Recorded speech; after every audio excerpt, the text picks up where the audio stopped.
channel? Where's the channel?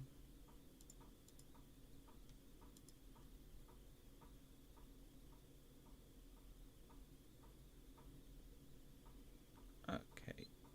Yeah, I think we're live now. We are live. Yo. Gonna let folks trickle in so I can also send the blast out.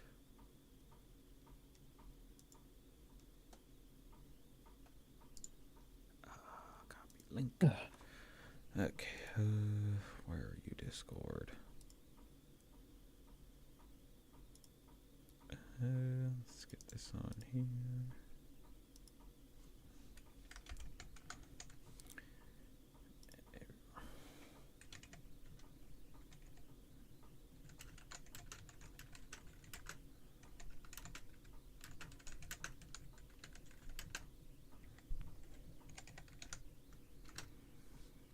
Do.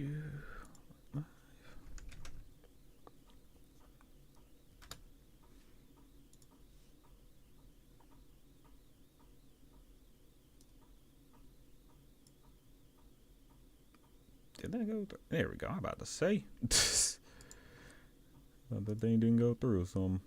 What are we looking for? No. Where am I looking to put this? This needs to go somewhere.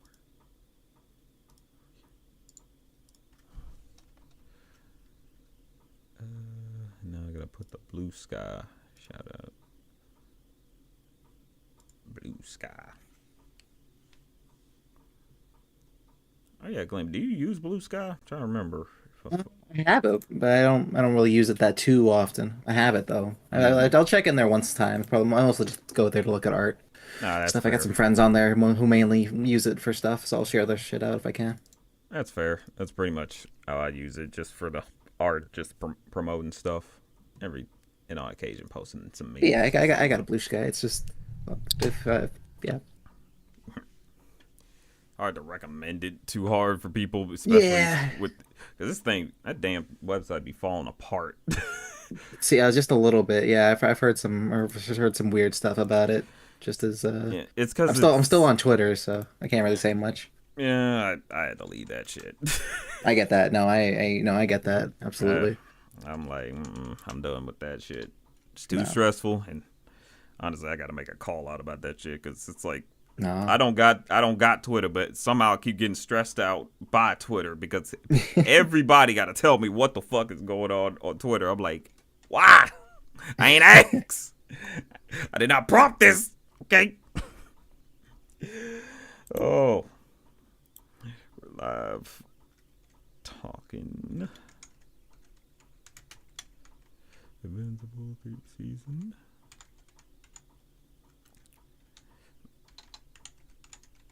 Ooh.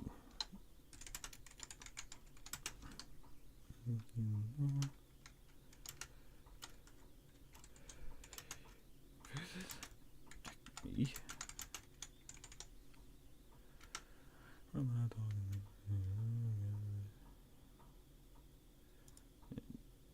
Let me go get that thumbnail so I can be the right one.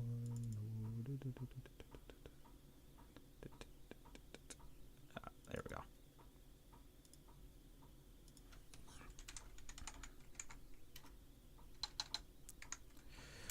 Thumbnail for stream.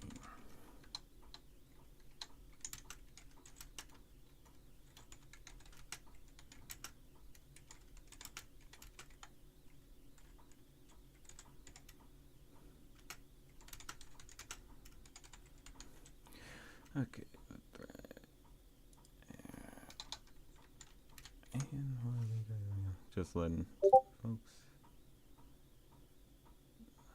Chris though. And there. And that. Yo. Hey there. Hey yo. Hey. Welcome, Yo, yo, yo. Spin, Black Pearl, Pedantic Cat. Shout out to Pedantic Cat. Hi there.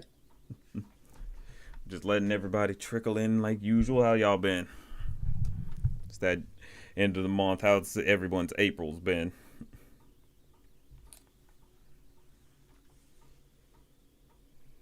I remember that. I put the latency right on this one. Oh, low. Oh, well, it's still fine. Let's skip that. Ugh. April for me was pretty fun. Trying to get the addiction video out. it was The addiction?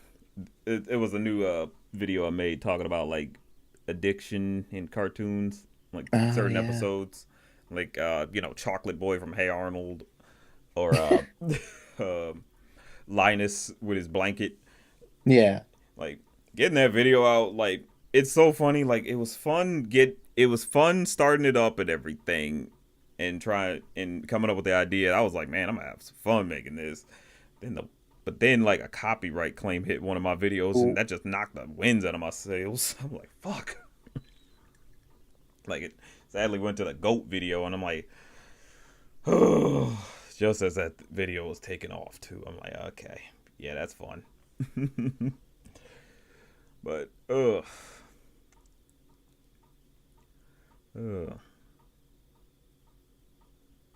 been Whenever good. I think Be of like addiction in cartoons, I always think of Foster's Home and Mac and how he can't have sugar. oh yeah, that's I always think definitely of that. one of those cases where it's like, yeah, no, that's perfect example of why he needs to, someone like him needs to stay sober because that boy Mac. That boy Mac will destroy the world if he was unleashed. Yeah. Lord, oh I always liked him as a kid. I always thought I think he was a pretty good like kind of straight man kid, but also just like having to like deal with all the cartoon shit that was going on there. yeah, I thought Mac was always a great kid, honestly. And I saw a video recently. I forget the name of that creator, but she broke down like Mac's mom and kind of how Oh, I saw that too. Yeah, I yeah literally had that recommended to me like a yeah. couple days ago. Watching that, I'm like, damn, I ain't think about it, but Mac's mom low key might be the problem. And okay, real quick, thank you, Crass, for the $5. Treek was Ooh, probably foaming at the mouth in the corner when you brought up peanuts. In that, no, he was not foaming at the mouth. Now, damn. Ugh, Lord. He's fiending for for peanuts. That's his addiction. That that nigga is trying to remain sober from peanuts at I this yeah, yeah, I point. hope so. He Yeah, should be. But nah. What was I saying? Damn. What were we talking about? No, we're talking about Mac's mom. Yeah, Mac's mom. There we go. Mac's mom. It's like you don't realize she kind of was a bit of a villain in the show, and it's understandable why she would be a bit upset, from the No, yeah, because it's like she's on her own trying to single raise these mom. two kids, and so she's trying her best, and she's clearly being overworked, and she can't really be there for them. But it is like there are calls that she makes that's like, or there's calls that she makes as a parent that's like, I don't think you should do that. I don't think that's actually Yeah, healthy for them. Like the whole like this creator broke down the fact that Mac's mom took Mac's blanket from him when he was just 3, yeah. That's why which Blue. yeah, and which is why Mac came up with Blue, and it's just like, yeah, why did you take the blanket away from a 3-year-old? He's 3. It's one of those things where parents can get caught up in saying, "Oh, children shouldn't get too caught up in childish things," even though it's like they're a child. It's a 3-year-old. 3, like what are we doing? Come on, like so Mac. So when she kind of repeats the process, the same time later on with Blue, and in this case, it's a matter of her eldest son fucks up and is messing with her youngest, and somehow the youngest is getting punished. Like Terrence doesn't take punishment for messing up the house and throwing Mac and Blue around. Instead, he just gets into his room and that's it. He's not even really punished like that. But Mac is the one who has to make a big sacrifice just to appease his somewhat abusive older brother, who and this creator even brought this up about Terrence. It's like she's not a great mom with Terrence because she lets him get away with this stuff. She doesn't stop him and say stop. You can't be messing with your little brother like this, you know? So him acting out like this, it's like this can be bad for when he gets older because Terrence was a fucking menace in the show. It really is like, boy, how has no one beat you down? How have you not messed with the wrong person yet? Oh man, he made that big sacrifice all because of a lie. Yeah, I will say one thing that always bugged me about Foster was how Blue became a complete jerk after the movie. Yeah, they definitely erased like Blue's personality significantly after after the movie. It was jarring to me watching it, watching like I think it was that one mall episode, episode where they went to the mall, and I was just like, this is not how Blue acted in the movie. He's such a jerk. Like he kept calling people rip-off artists and kicking people in the shins, and I'm like, what? How? This is not the same person from I just saw. Like I watched the movie back a lot. I really liked the movie when it first the pilot movie for Foster's, and to watch the full show and see Blue so different, I was like, wait, he was way more sympathetic. He was way nicer before. Like he could definitely be a bit like mean, but sometimes it was more justified when someone was messing with him, you know? Like Terrence was messing with him and Mac. So it makes sense when Blue's being a jerk there. But here it's like in the show they just make him a jerk and I'm like, Blue and that's the thing. Some people and this was also brought up in that video like that basically the Blue was supposed to be, Mac's sense of it's his means to stand up, it's assertiveness, and it's like that makes perfect sense. The only problem is it's so assertive that it's like, damn, this is an unlikable person. like like it's one of those, if the show really had the means to like get into that type of stuff, maybe they could have explored why Blue acts so different. But with how the show is, it's like, nah, he's just kind of a guy. He's just kind of a dickhead. I'm like, okay, I guess that's just how it goes. Sad. Maybe it's a defense mechanism for dealing with Terrence that he has a hard time letting go. That's a way to look at it, because Terrence has been such a jerk that it's like Blue is supposed to be his backup. Yeah, got that.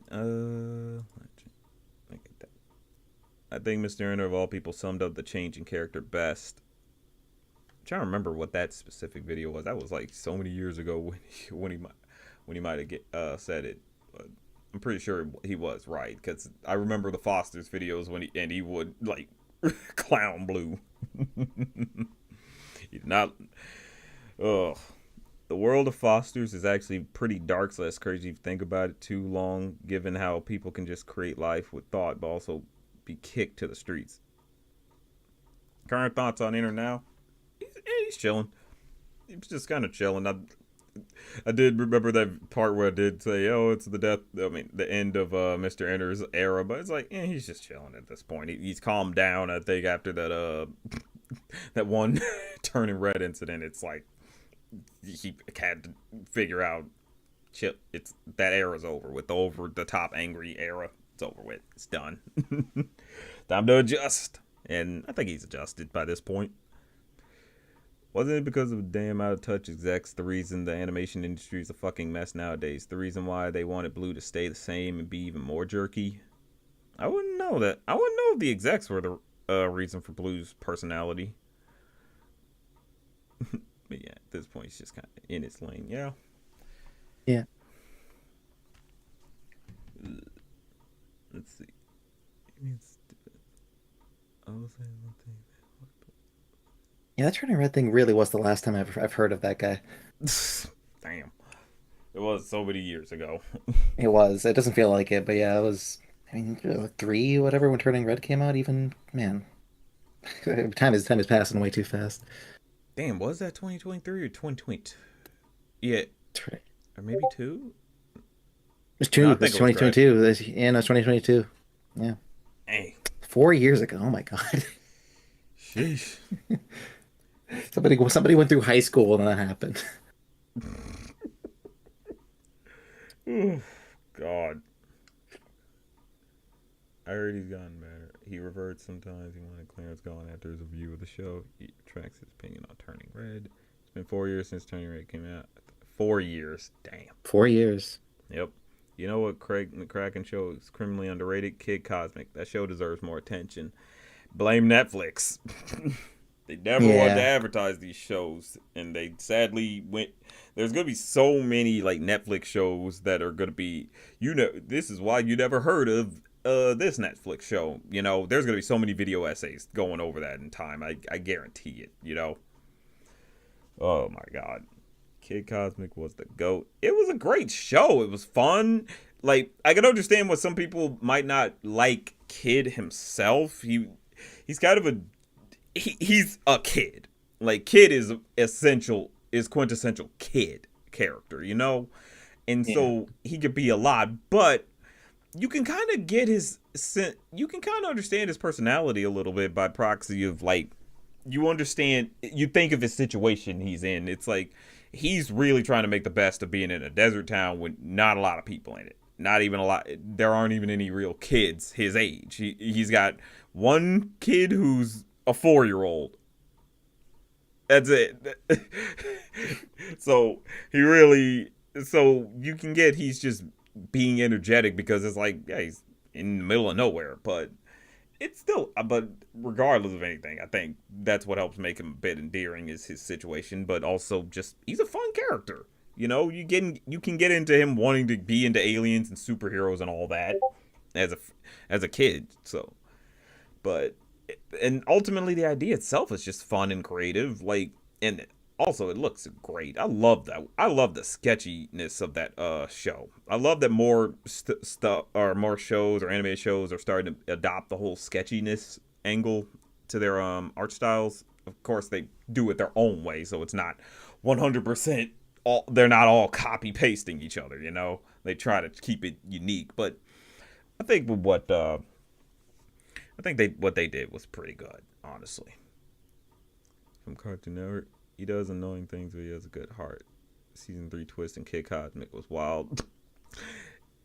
Yeah, when the season 2 ended, I was like, okay, yeah, y'all just being goofy, and I'm here for it. Did that show ever end? I only watched the first like episode or something of It was it. on. I didn't. It was a 3-season like Okay. preset joint where it's like it's ultimately one whole season, but they try to say, oh, it's 3 seasons. It's like, They just chopped it up. yeah. But it's still pretty good. I mean, but it's a solid run for a show. All right. Just really wish it had the advertising, because Netflix, they just throw out a trailer and that's all you get. Like, it's like you better hope you see the trailer in time, or people who are looking for new stuff better hope they see these trailers in time. Basically, I'm like, all right, that's how we do it. Cool, jackasses. Well, maybe we should just accept that Clarence isn't loved by everyone. Maybe people are making a stink out of it because they want to believe he's still a bad reviewer. What the hell? What is this about All right. Clarence? I guess because Mr. Enter. Oh, I guess because Mr. Enter did do like the Cartoon Network shows, and I guess he hated the character. And I mean, Clarence is not a bad character, but he is much. Like, he's kind of the reason why I didn't watch a lot of episodes. Really? Because it's like, oh my god, you are a lot.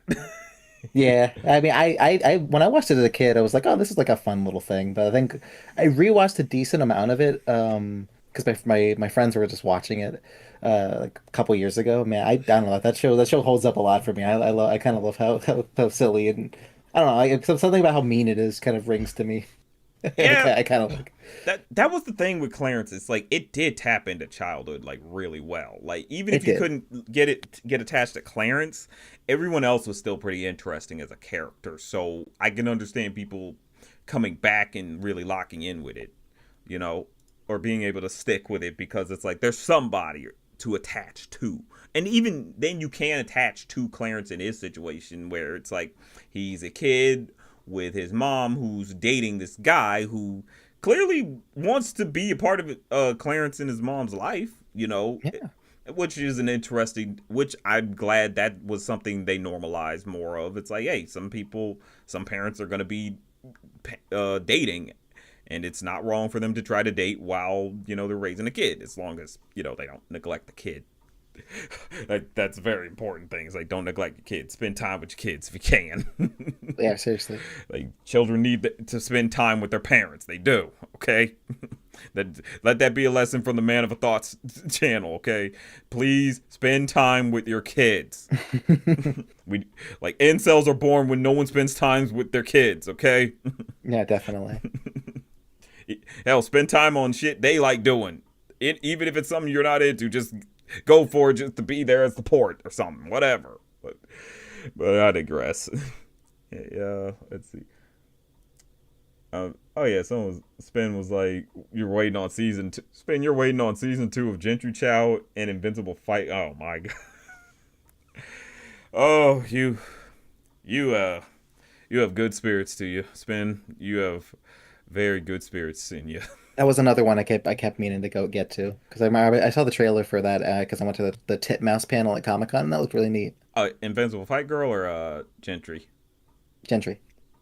Yeah, Gentry was good, but I could on look back, it is like I can understand Ooh. why some people are a little bit like iffy with it because it's like the drama they throw in, like the high school drama Oh. stuff. It's like, oh, the will they, won't they? How are they supposed to if this person's in this relationship? And it's like, okay, we're still writing like this is 2000s, all right? I thought we were Ooh. past this. Ugh, it was a show that was rushed because they didn't know if they were getting more seasons. Yeah, the last 3 episodes feel like a whole season packed into one. Yeah, it was good for what it was able to get done, but you just wish Netflix would let these shows flourish. You know, they got into animation and then they found out, yeah, animation is very different, y'all. It costs different than what you expect. There's a whole extra season pack. What is AFAIK? What is that one? Like that abbreviation, I feel like I should know, but I keep forgetting. You're gonna have to remind me, Toon. As far as I know, as far as I know, that's abbreviation. Damn. Thank y'all. I do not keep up with too many of the abbreviations that are on the internet sometimes. As far as I know, yeah, yeah, it was literally a whole extra season packed into one. Yeah, I found it fun watching a day. Yeah, been trying to do more with my nephew and niece since I know I need positive they need positive role models. That's good. Shout outs to Jordan, being a responsible nephew and niece. Being responsible, spend the time with them nieces and nephews.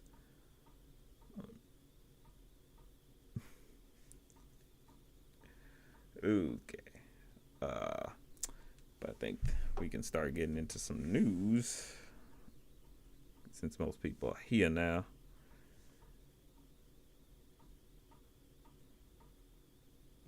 Okay, do you remember 12 Forever? I don't think anyone wants to remember 12 Forever.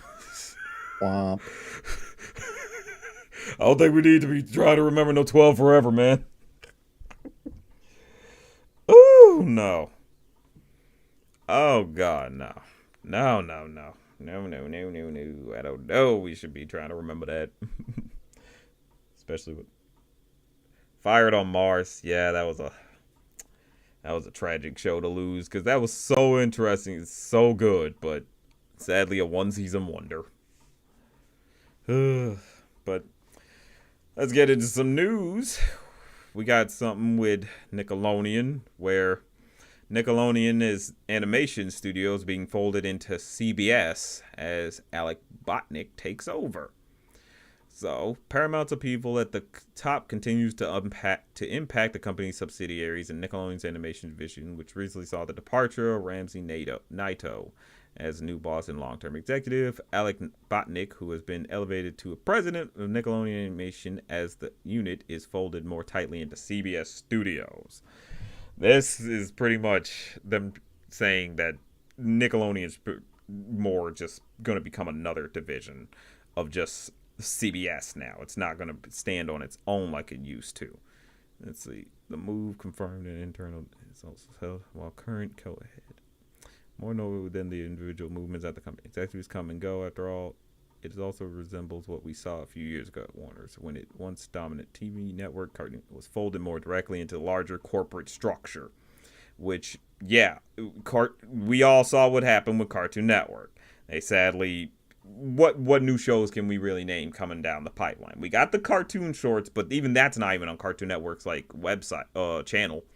It's on the Warner Brothers channel. It's it might say cartoon part of the Cartoon Network studios, but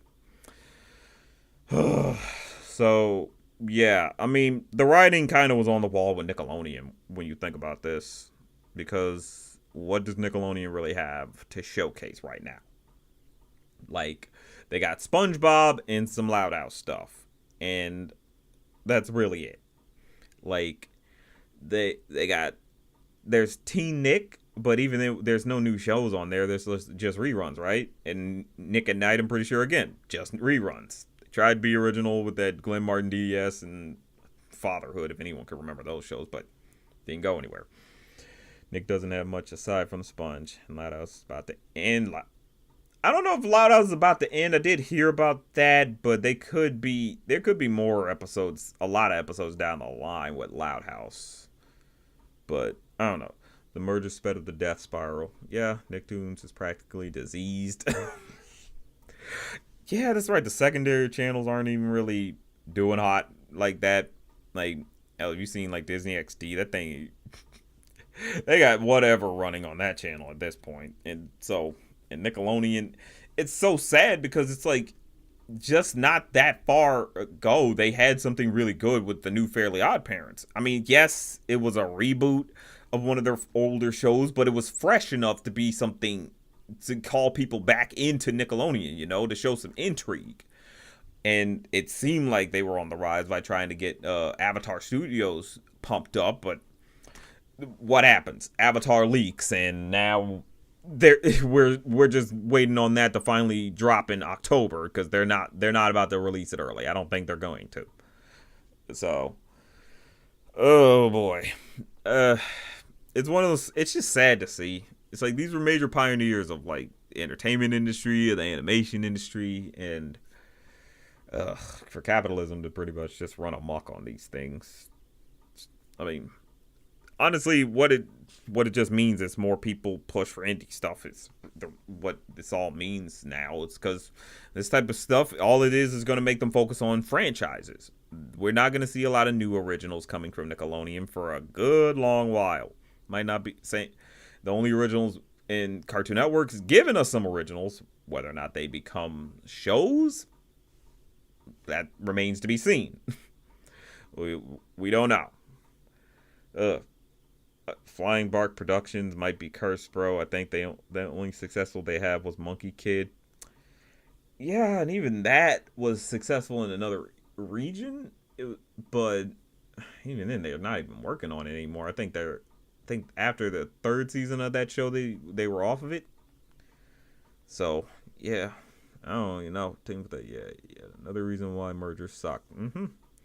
We need to not just push for more indies, but also means of pushing them into legitimate monetizations outside of YouTube and crowd funds. Yeah, that's kind of the biggest thing, because there's one piece of information you did tell me about. Yeah, that's one bit of news I thought about.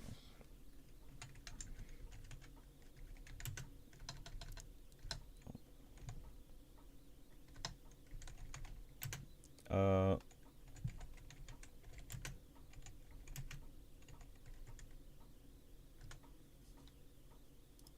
yeah, let's see. What was it? Governing new announced next round. This is out. Yep.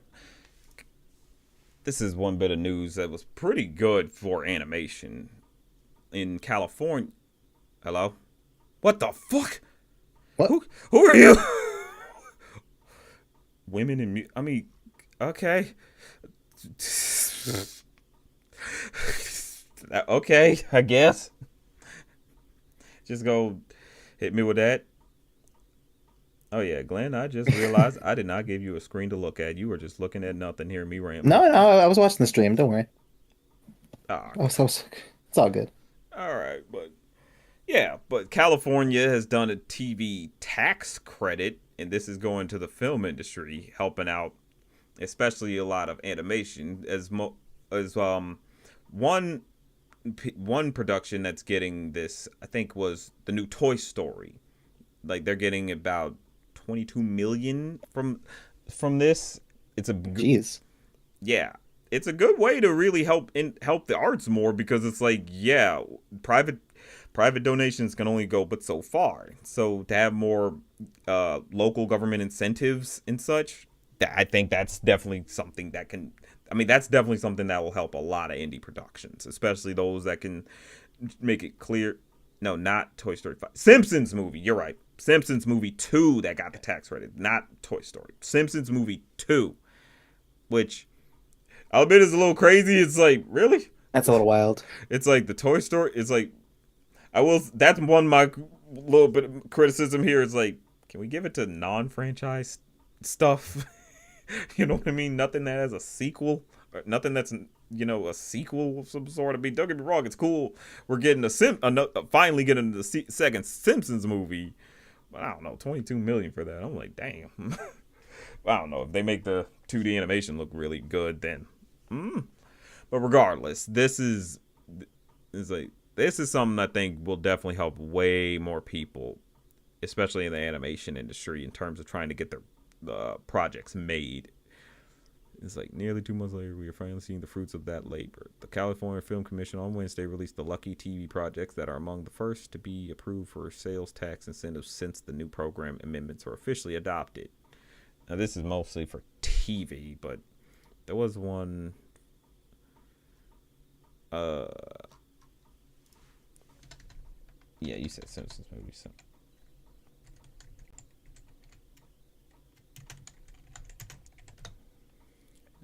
Yeah, here we go. Funding that start as California starts funding animation. Yep. So we need grants and tax credits to indie studios. What the fuck? Oh my god, they are going to do this.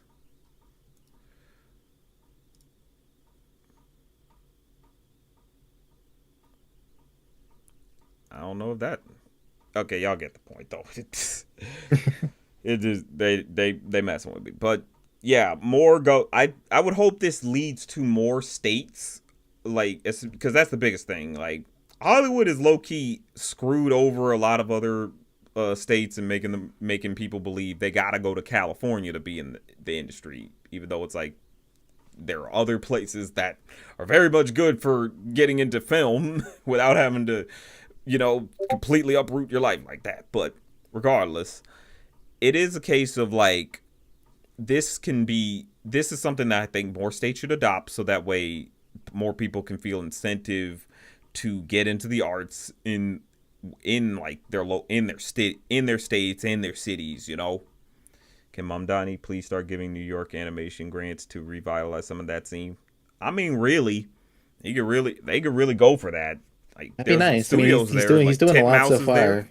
Yeah, like he's been going after like Mamdani's has been pretty good. Like he's been going after the rich asshole like landlords or slumlords who like were pretty much keeping the conditions for the apartments terrible. Like, so I don't know. I would like to see him do something with trying to fund more of the arts. Like that would be sick. That'd be great. Like it's one of those things where it's like the shit he's doing, it's making people want to move to New York. You know that. I keep I hearing mean, people be like, "Can I move?" yeah, the industry scene's getting pretty big on the East Coast, especially. Like, yeah, Netflix is making a bunch of studios over here. Like, they got one in Atlanta, and they got a couple around where I'm at. Yeah, they got one in Jersey. They're trying to build, which I mean, Yeah, that's that. I mean, that's really good to really try to beef up more the East Coast on the film industry because it's like it's always because the East Coast has always been viable for film and not just from a New York's perspective. Like there is like Georgia with Atlanta, there is even Maryland, there's DC, like there's Philly, like there's so many places on the East Coast for good filming, and so I think more states should be look at California and be like, we got to get in on this type of stuff. Like it would help significantly. You would help so many local businesses, so many local artists, a lot. You know, yeah, so seriously. it's like this. So right for what we got with this, even though I wish again it could be an original movie versus a sequel, this still good. Still glad to see this happen and should happen more often and should go to more indies and it should go to indie studios too. Like that is the biggest thing with a lot of these local with a lot of local governments. It's like hit up those indie studios as much as possible, dude. Like please. Seriously. Courage was largely Courage was largely produced at New York. Yeah, a lot of Adult Swim shows were Atlanta I mean, most or most like or just Georgia in general. most of the modern like Cartoon Network alumni, they graduated from SVA, so yeah, that makes a lot of sense. Yep. Rebecca Sugar, Ian Jones Cordy. They were New Yeah, York. They graduated in New York. even though he's an asshole, but John R. Dilworth. I mean, we got that's how we got Courage. He did that. Yeah. I think he corrected on that with that whole AI shit. But yeah, it's like, come on, man. So important question: would it be wise to move to California?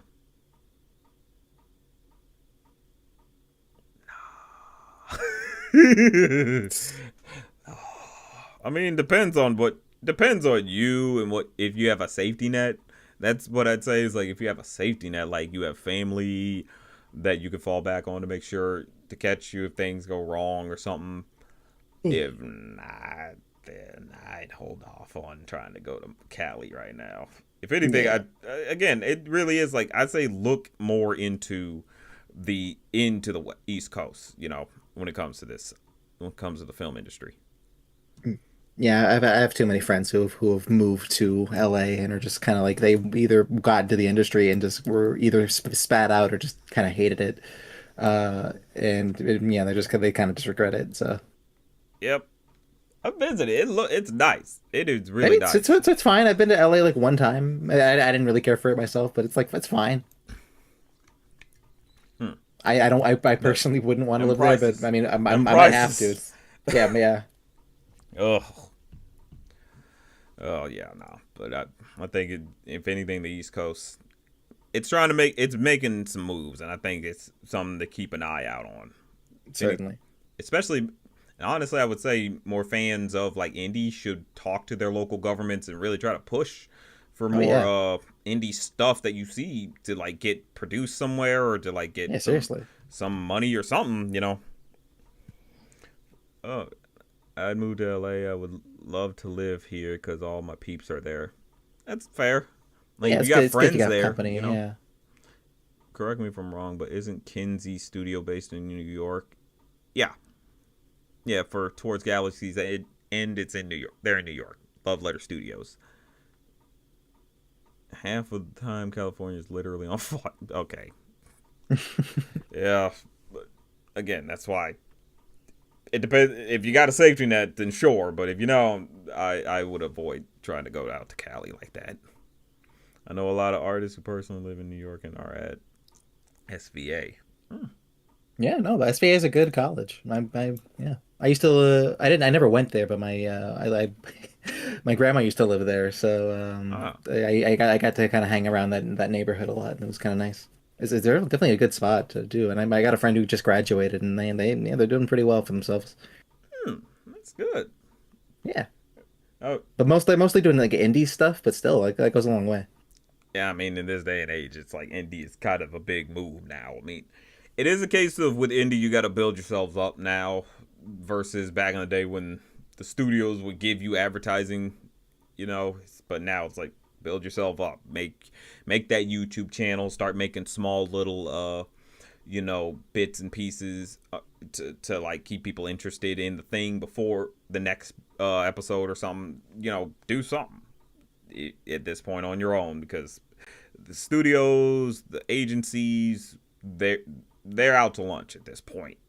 You know. Oh, one other college that big animation people came out of was Rhode Island School of Design. Oh yeah, I remember here. Oh yeah, that's right. I remember that school as being one of the big ones. Plus, I think she's planning to persuade different. There was a thread on Blue Sky about how studios are specifically look for already popular ideas, which destroys the point of having the studio to begin with. Yeah, I saw that thread too. I forgot who said it. It might have been I want to say his name is James Alexander, but that might James Hamilton might be his name. I think he's a writer. I'm pretty sure it was a writer for a particular show. I think for Gentry Tale, and he was really it was James Hamilton, the Gentry Chow writer. Yeah, okay, yeah, and so he broke it down that it was like, yeah, studios, when they're at this point where what they want to get now is something that's already big, something that's basically, oh, the crew is kind of already accumulated, or more or less the fandom. If anything, the fandom is accumulated, and they just want to bite off of that. I think, in fact, I want to say maybe it was Jacksepticeye or some type of or Getting his some. hand is everything these days. Yeah, he does. But I think it was Jacksepticeye who kind of was pointing out, like, or it was some type of YouTuber I'm blanking on, who was mentioning, like, a lot of these studios are trying to get their hands on all these indie developers now so they can bite off of their fandoms. And it's just like, that's only bad for the indie developers because that's their fandom getting picked off, you know, instead of just your fandoms being consolidated to, the stuff you're making. And so it it's so interesting to see it's a case of like the studios have turned into full scammers now, because they're like trying to say, "Hey, come join our studio because you're already doing so well." And but it's so obvious of a scam because it's just saying you need me more than I need you at this point. Especially now that we know you're not going to pay for the marketing that these shows and movies need anymore. You're not really going to help with all the publishing and all the touring stuff, help, or the merchandise, or helping in making sure the show gets funded or anything like that. And it's just like, why do we talk to you anymore if you aren't doing your job? Why do we hire you to do nothing? Why would any of these studios, why would any of these indie developers, creators, and such talk to you guys at this point if you're not serious? Some I hear that are coming in with some good deals, and so it's like, okay, maybe it's something, but it is a case of like, it's crazy to see this shift happen where now the creators are kind of the ones holding all the chips now. It feels like the creators are now the ones with the chips, and they're forcing the studios to come to the negotiating table now, because it's like these creators, they can make the new stuff. They can make the stuff that gets people interested and can have a fandom. It can get people to want to buy merchandise like how it was back in the day. Like, these are people who, like, these creators are people who said, let's try something new. Let's do something different instead of trying to just rely on old franchise where the fandom gets older and older and then eventually dies. I'm sorry. Like, I can't pass down my beloved franchises for long. Okay? Some of the stuff I grew up with, it's not meant to be passed down. Some of it is meant to just be, it dies with me, with our generation. That's how we're supposed to be looking at some of these franchises. Some of them can be passed down, and some of them they don't.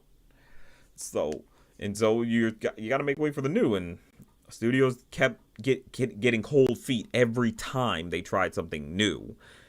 And at this point, it's like everyone who was in the studios, who was already in the industry, just said, moving on, doing my own thing at this point. I built up my fandom how they are. They know where I am. They follow me where I want, ever I go. I'm just gonna build my own thing. That's why Matt Brawley's doing his thing. That's why Animator's doing their thing. It's why everyone's like doing their thing. It's just how it is now. The studios, Yeah. you lost out. You chose not to do your jobs, and and the workers said, "We'll build our own businesses. We'll be our own publishers. We'll help each other out. Constantly shout each other out." Within, in some ways, it like through like either tweeting something or throwing in a cameo for other people's like projects in their like shorts or something. Like, it's just how it go, man. Like, indie is starting to become the new thing. Hopefully it just isn't treated as a fad. That's the biggest thing. It's like, you don't want to treat it as a fad. We just want it treated as the proper alternative to the studios. Like, you can still have the studio system. You really can. But the indie scene should always be a viable option, for anybody. That's really it. But obligatory indie studio rant. That's how it over. Is. Now we get on to a big one: Coyote versus Acme. This is the long-awaited absolute, like, this is a movie that got killed by Warner Brothers with once it was like once the last merger happened with Paramount. Not with Paramount. That's what's about to happen. They merged with Discovery, which nobody knows why the fuck that happened. That was the stupidest fucking merger. It was a weird one. It was dumber than the AT&T merger, which killed OKKO. Yeah. So we here now with this movie that went through hell and back. Like, we've heard about certain movies that, it's like, oh yeah, this thing got taken down and we couldn't get to see it, or it didn't get to go to theaters or something. Like, I think some of us remember The Interview with Seth Rogen. But, like, this is something that got written off for taxes, which for people who've been battle scarred by, say, Megas XLR, it's like, yeah, those show. It's like, when that happens, it usually is the death sentence. Like, you're never going to see this again. You're never going to see this concept again. Those characters, nothing. You can't even see reruns, basically. But through some way, they were able to, this movie was able to be revived and be put on, and now is able to go to theaters and have an actual chance. And with the actual campaign, the advertising campaign for this is pretty clever, because they're playing it up as the movie they didn't want you to see, which it was the movie they didn't. That's a good way to do it. Like, it was a finished movie that they just killed for no reason, didn't even give it a chance. It's like, huh? I had no idea that John Cena was in this. I can't believe that they shelved it when they have like such a big name like that, just like in here. That was what was so weird to me. I'm like, so this movie was pretty much finished, right? And you have a big name like John Cena, who people love. Like, people love seeing John Cena, and he can carry a movie. He can do pretty good in a movie. I mean, granted, he's not the lead, but him being in the movie is still good.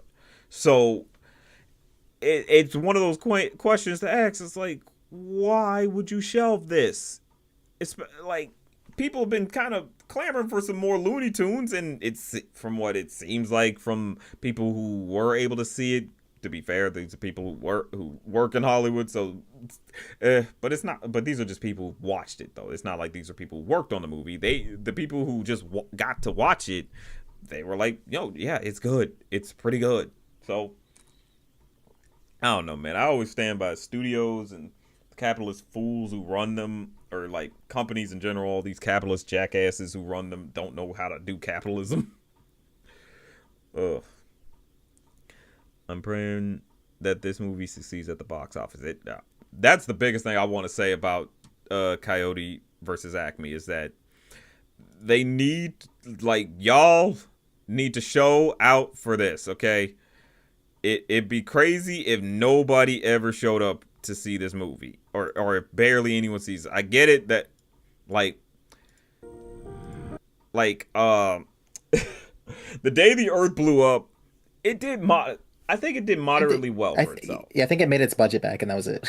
Yeah, that's perfectly serviceable for what it was able to get done in such a short amount of time. Honestly, like the fact. So this one, it has to be the, like, show up, please. It's got months of advertising behind it. It's got a good campaign behind it. Please show up. I'm pretty sure they're gonna try to roll out, like, early screenings. They should. Like, I mean, especially since the movie is finished, like, you might as well get some early screenings done. It'd be weird not to. But I mean, you'd hope like the controversy with it would just like kind of help push sales of it. Just like, hey, this is a movie that was like almost stolen from like everybody. that's really it. Like, the fact that this was a movie that the studios almost killed off by trying to write it off for taxes, like, that's a statement to be made that it's like, let's not toss these things away, okay? Like, I don't know what they were able to do to be able to unbury this movie. I don't know if it's like there was something that people just never knew about when it came to tax write-offs that Ketchup Entertainment was able to, like, pull off.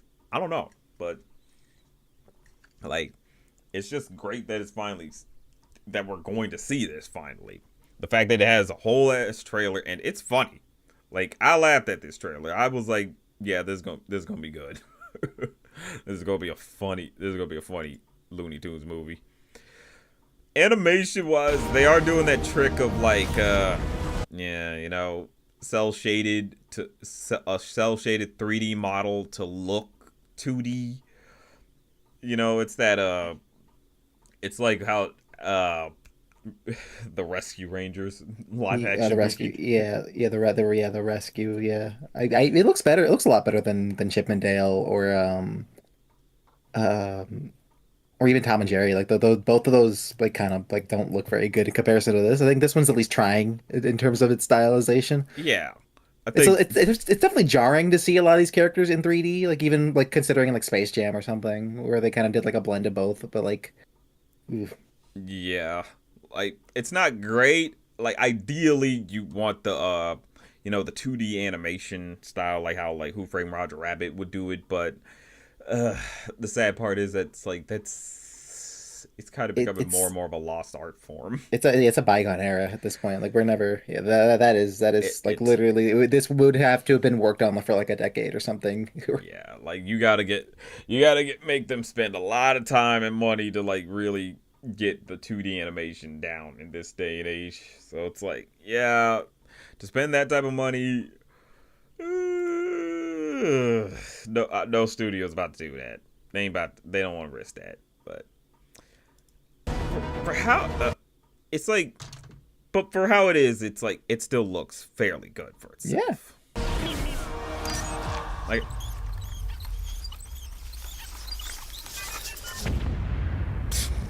jeez. Like, see this, a wholly owned subsidiary of the Acme Corporation. Yeah. I was like, okay, y'all doing this advertising just right. The biggest thing will be, like, how they do, like, city advertisements and such. You know, like, I need to see, like, some of these signs for this movie up in the wild. It Honestly, I'm glad they got Will Forte. He's pretty good in whenever they need him to be funny and stuff. And Looney Tunes, like, the man is kind of a walking Looney Tunes character He is. somewhat. So he's a perfect fit. Oh man. Oh, There's probably it's just some. pretty. And I think what makes this movie interesting to me is the fact that they're going to be doing this whole Acme versus I mean, Coyote. It's going to be this whole the little guy versus the big corporation angle, and that's a big thing. I think they're smart for with trying to make it clear about the movie. You know, it's like, it's the little guy versus the big guy. And this is a movie that that in a sense did go against the big guy and is able to finally win. So it's just one of those things. It's just I I like that they're pay. Honestly, if they pay this off well, it's going to be a good lesson in how to do your advertising right and trying to make sure your advertising fits the movie. Because I'm sorry, there's so many movies where they just do like really bad trailers, and I'm like, My God. man, Uh, I'll tell you what, that I saw the pizza movie recently, and let oh, me tell you, pizza movie. that is the one of the worst trailers I Oh, think I've ever yeah, seen in my life. And the yeah, movie itself is like actually pretty fine. yeah. Honestly, I had fun with Pizza Movie. I never Yeah, watched the trailer surprisingly. for it, but it was. It's this. I would say it's like, yeah, this is this generation's. I don't want to say not another teen movie because looking back, the movie kind of doesn't hold up. No, absolutely not. I mean, oh, yeah, it's better. Yeah, It's like it's this. almost It like has moments, but it's like that. There's some gross out jokes. I forgot about that. I'm like, oh yeah, they yeah, did do it's that not quite a dumb Harold shit. and Kumar kind of like stoner movie, but it's pretty good. Yeah, honestly, it's just really fun, and like I get it, I get their names wrong. It's like Sean Bro, Gembroni or Gimbroni, I forget his name, and what's his name from Stranger Things? He plays Dustin. Garrett, Marta Zaro. Yeah, Garrett Montezaro, if I Yeah, said that right. Like they had really good chemistry together. yeah. That was a duo I did not think would work, but I'm like, man, I would like to see y'all in more stuff. Like y'all were fun. Y'all were fun together. Like I did think these two crossed paths because one of them's from the Goldbergs, the other's from Stranger Things. Yeah. So I like, mean, we got that connection. Also, it's weird the fact that like the movie was directed by the CN guys, like the literal like CN mascots, like the C and the N. It's directed by them because they're the just like a comedy duo. like the you mean like Literally. the Cartoon Network logo, and when they were Yes. doing like the live action logo thing, the actors in the suits in Yeah, those yeah, suits. literally. They were a comedy duo. They're called like Brett and Nick or something. And yeah, they directed the movie. So it's just very funny. And then they also got like Jet, the like you said uh Steve or whatever. Yes, Sean, he's Yeah, Jeff on Clarence. yeah. That was so funny telling that to Tariq and him. You can tell. You can kind of hear it still. Yeah, oh yeah, he still very much has that voice. It's like that is just he's just Jeff. Anytime he voices any other character, it's like there's Jeff. He's a good voice. That's the thing. Like he's not. It's one of those like it's like a Christian Shaw. Who's another like voice actor who John DiMaggio type deal where it's like you Yeah. hear it, but the acting's that good, so you don't mind. I love those guys growing up. I wish they kept them for longer. They made it out seemingly. Yeah, he's got that. But back to Coyote versus Acme. Yeah, it, I'm definitely gonna be. I'm definitely having my day one ticket. I gotta see this. I'll absolutely see that in theaters. I mean, Day the Earth Blew Up was fantastic. I love that movie. Oh, and you know what's tragic with Day the Earth blew up. I'm always gonna think, that was an amazing experience, right? But god Yeah. damn it, I wish I had a full theater. I was completely alone in that movie theater. I was laughing to myself Exactly. like an idiot. But hey, There was like maybe one or two people in my theater. I'm like, man, these are so funny. These jokes are hilarious, and it's really good. like I want to be hearing a roar of laughter in this whole theater, and I can't because nobody's here. I'm like, damn you, Warner. Ugh. Two for thought I was lucky in my showing. I guess so. Damn. I probably need to start going to those type of theaters or something. Because my theater could be like, sometimes it's busy, sometimes there's a lot of people. Then other times it's like, depending on the movie, ain't nobody show up. I'm like, okay. Yeah. Though it's weird how sometimes how I can get you can get such varying audience at this theater. It's like I've been to this theater multiple for years, right?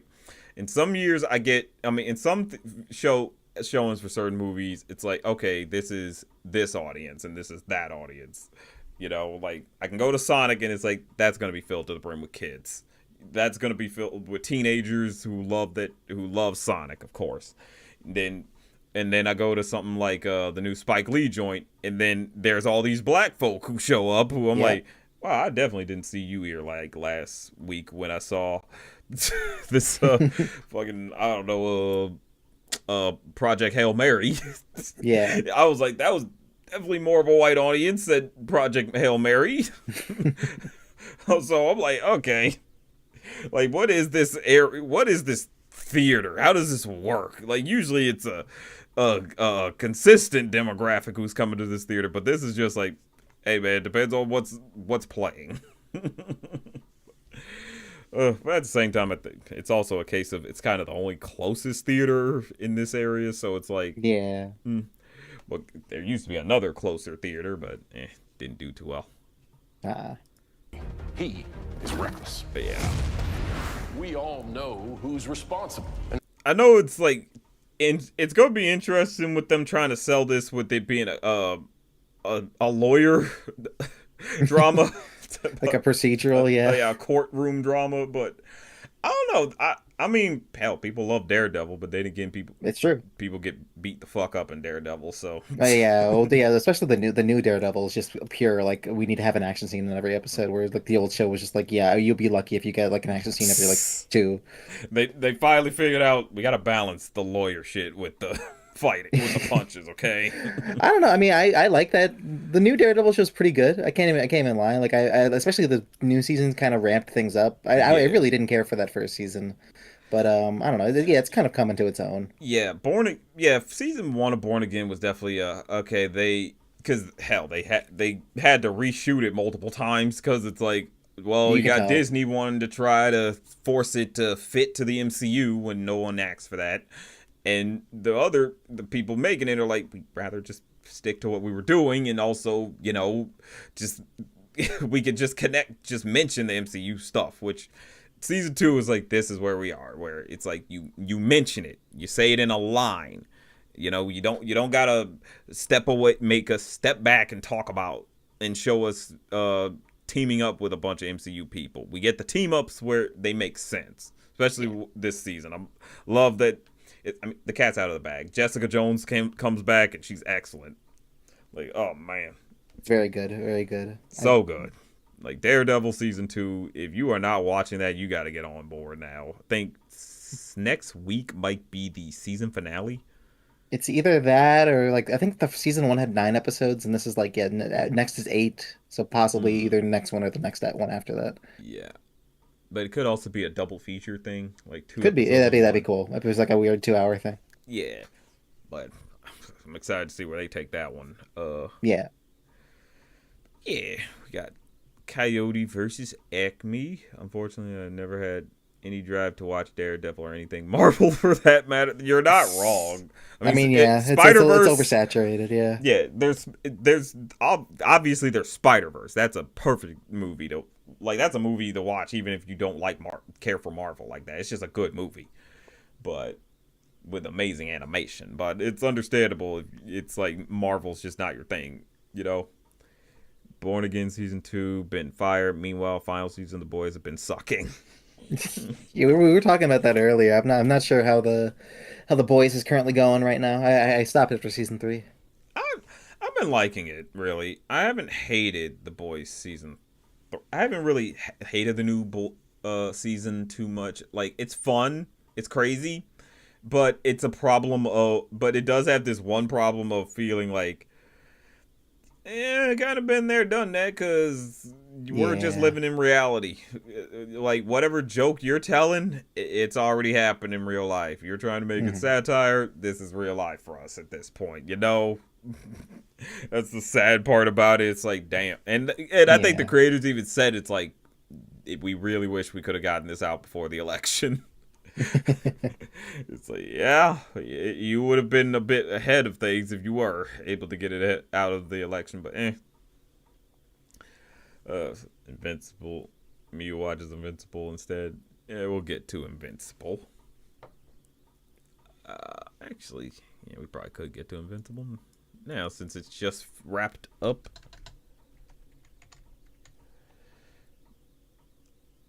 Yeah. So, Invincible season 4 is officially wrapped up. I can honestly say this has been a good season. A really good season. Like, I don't know, man. It's like, I don't know. It's hard to talk about for me because I'm like, I've enjoyed the story. I've enjoyed where they take Mark. The Viltrumite War was excellent. Like, well done. The drama was ramped up just right. And you really feel for Mark and his pain. Like, season 4 of Invincible had an episode that legit made me gross out. If you're talking about the if you mean Mark and Conquest, yeah, that was visceral. That was a moment of like showcase. That is a good way to showcase an immovable object going against an unstoppable force. Ugh. It really is like, damn, Mark, how do you wear the name Invincible? But of course, it's about his invincible spirit, his will to keep fighting no matter what, even to keep getting back up, even though he keeps getting horribly put down. Like, I didn't know how to.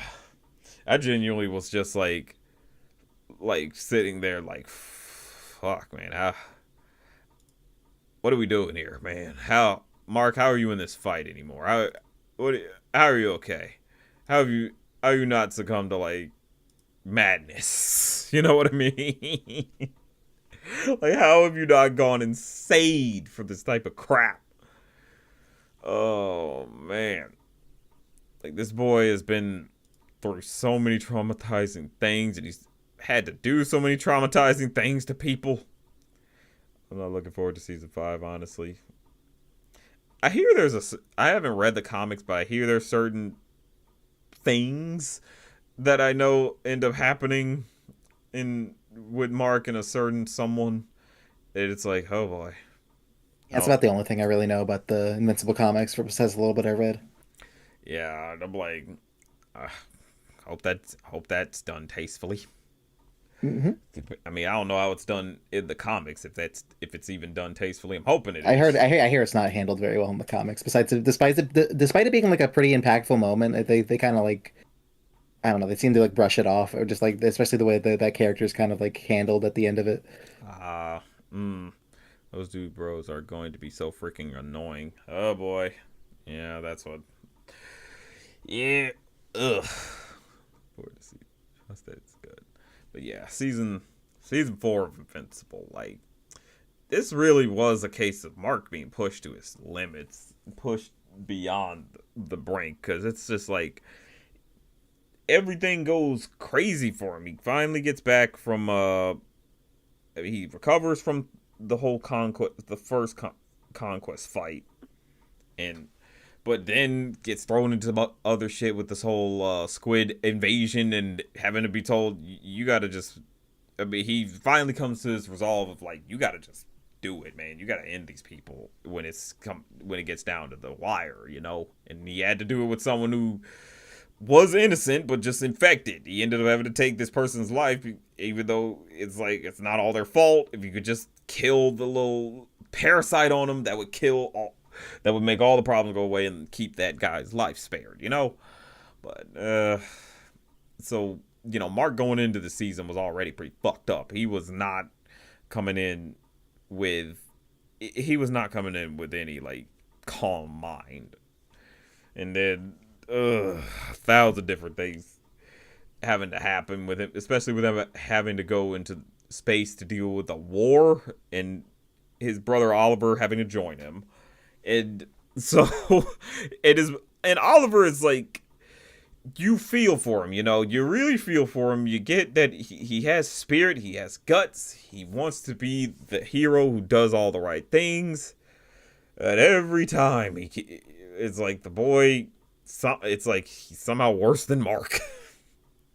It's like, man, it feels like you're more fragile than Mark. And It sucks because it's like it's cause his family. I think was because his family is a insect species that only live for like a day.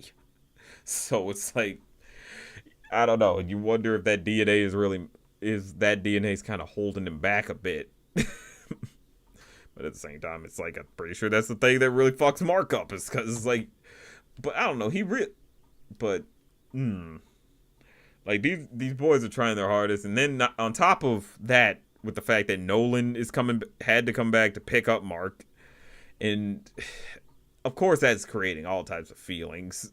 So that drama has to play out, but I think they handle it really well.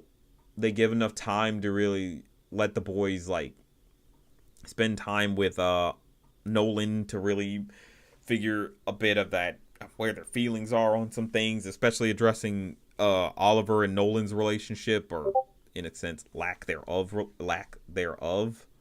So I think Invincible. See, yeah, I really enjoyed like Nolan and his son's dynamics, and you got to talk about Alan and Nolan, who I did not think those two would be such a fun duo, man. But man, they're great. They're just doofuses, total doofuses together. But like, and it is just I don't know what it is. Like Seth Rogen playing Alan, he's good. He's pretty good at playing a good goofball character, but he knows how to play it serious at the right moments. It's kind of crazy. Like, I mean, that's the thing. I've seen him act in serious stuff every now and then, and he I don't know. It's one of those he recognizes his own limits and he plays to it just right. So, yeah. Oh yeah, we gotta get to Debbie. Debbie. Debbie, where are you, Debbie? Debbie. Damn, where is Debbie actually? Shit. Damn, bro, where is Debbie? That's not her, no. No. Okay, we're doing that. Okay, this trailer did that part. I guess. That was the man I aspired to be honestly. Yeah, that man stepped up. Debbie is the queen of moms. Yeah, Debbie, the reuniting of Nolan and Debbie is so brutal. It's because it's raw and it's real because you have to face because Nolan has to face this shit. It's like it's tricky because it's like you're on one hand you get why Nolan would apologize. It's like yeah, you're trying to sort of say you're sorry for what you did and that you're trying to right your wrongs. But at the same time it's like do you need to say this apology to Debbie like this? Especially when the first things out of your mouth wasn't I'm sorry. I'm sorry. Like that's always going to be the biggest thing of like the first thing out of your mouth when you know you were the wrongest in this whole thing needs to be I'm sorry. Okay? It's weird when motherfuckers be trying to say, let me explain why I did what I did. No one cares like that. Okay? Say you're sorry. Focus on that. Say where you fucked up, why you fucked up first. Okay? And Nolan trying to pull that act with Debbie, it doesn't work because it is like you caused a lot of damage. You fucked up a lot of people. And to call someone who you spent your son's whole life with a pet, you can't expect that to just go right. You can't. You just can't expect that to be okay. And so him trying to it's obviously a case of like he's trying to make the apology more for himself. He's not thinking about Debbie like that. He's just thinking about how can I get her to realize I'm doing the right thing. I'm doing the best and she should just and he says that. It's like you need to forgive me. You need to learn and it's like no one needs to forgive you just because you're trying to do better. You need to just do better. You need to accept bridges have been burned, can't be rebuilt. You know, to come back to Earth, yeah, it's cool. You're wanting to protect it, you know, and after you fucked it up and removed so many lives in it, but it makes no sense. It's just crazy to try to think you need to that. It was just crazy on Nolan's end, you know. I really do hope Debbie and Nolan don't get back together. I hear the comics don't do great on that aspect, but yeah, I am a person who I'm in the don't they shouldn't get back together camp. I get it. It's like, well, what about say if you're someone who's watched Dragon Ball and you're thinking Bulma and Vegeta? I'm like, one, that's just Bulma could just be free. Just she's a capitalist, so that's the other thing you have to keep in mind. Even in Dragon Ball, it doesn't seem as bad as what goes on in Invincible. Yeah, I know Vegeta starts off as like a pretty bad guy. I know that, but Dragon Ball's comparison, enslavement is because the Saiyans themselves are enslaved. The Viltrumites, they are genuinely just assholes. They're just genocidal assholes of the universe. So, yeah, the Saiyans are just a case of got enslaved themselves and then were sick. Frieza forced them onto the rest of the universe, the rest of the galaxy. But the vegetable comparison doesn't work for so many reasons. Alright, that's you meant Viltrumite. And Sandra Oh for her acting during the scene. Oh yeah, Sandra Oh in that scene. Man, some people clown like celebrity acting, but it's J.K. Simmons and Sandra Oh. They can do some acting, okay? Yeah, I've only seen clips of it, but yeah, Sandra Oh seems to be doing like pulling her weight like crazy. Oh yeah, because she read that moment to say, okay, because she read the moment in that it's like this is the genocidal man who murdered a city basically, and he's trying to make you, and he's trying to apologize to you as if that's supposed to do something, like he's trying to do something. Oh, the Veggie Bulma. That's what it was. Veggie Bulma. Damn, I have not heard Vegeta and Bulma's shipping name. Vegetable. Which, yeah, I guess that's funny. Vegetable. It's funny. It's like how Dexter would say vegetable. Like how vegetable. Dexter would be like vegetables. He pronounces every single syllable in that word. Oh Lord. But yeah, they did the Nolan and Debbie like drama really well, like because it's one of those things he has to learn. It's like this is just you can't just try to take things over, okay? You can't try to take things back and make it seem like things are all right and fine because you're on your victory. You're trying to say, "Oh, I'm sorry." It's like it's not enough to just say you're sorry, man. You gotta just learn to move on, okay? Oh boy, but we gotta get to the big dude, the buzz cut, the fade. Faded Nolan. Which I'm not gonna fake the way I saw Thrag, I was like, is this like Nolan's just this just swagged out Nolan's like this Nolan's swagged out brother? Like, what up? Oh man, yeah, Thrag, the leader of of what remains to be the Viltrumites. It was so funny how everyone thought this man was bitch made. Everyone thought this man ain't about nothing. Like, oh, he tried to save a skull, really? Oh, come on, because like there was like his ship was going down, and he tried to save this skull that was of the former leader of the Viltrumites, and I'm like, yeah, that's bad, but I'm like, no, he's leader of the motherfuckers for a reason. There's no fucking way. Everyone was trying to doubt him, trying to say he's fake. I was like, y'all are dumb. Y'all are dumb. Y'all are dumb. Y'all thinking he's fraudulent and shit. And I'm like, no.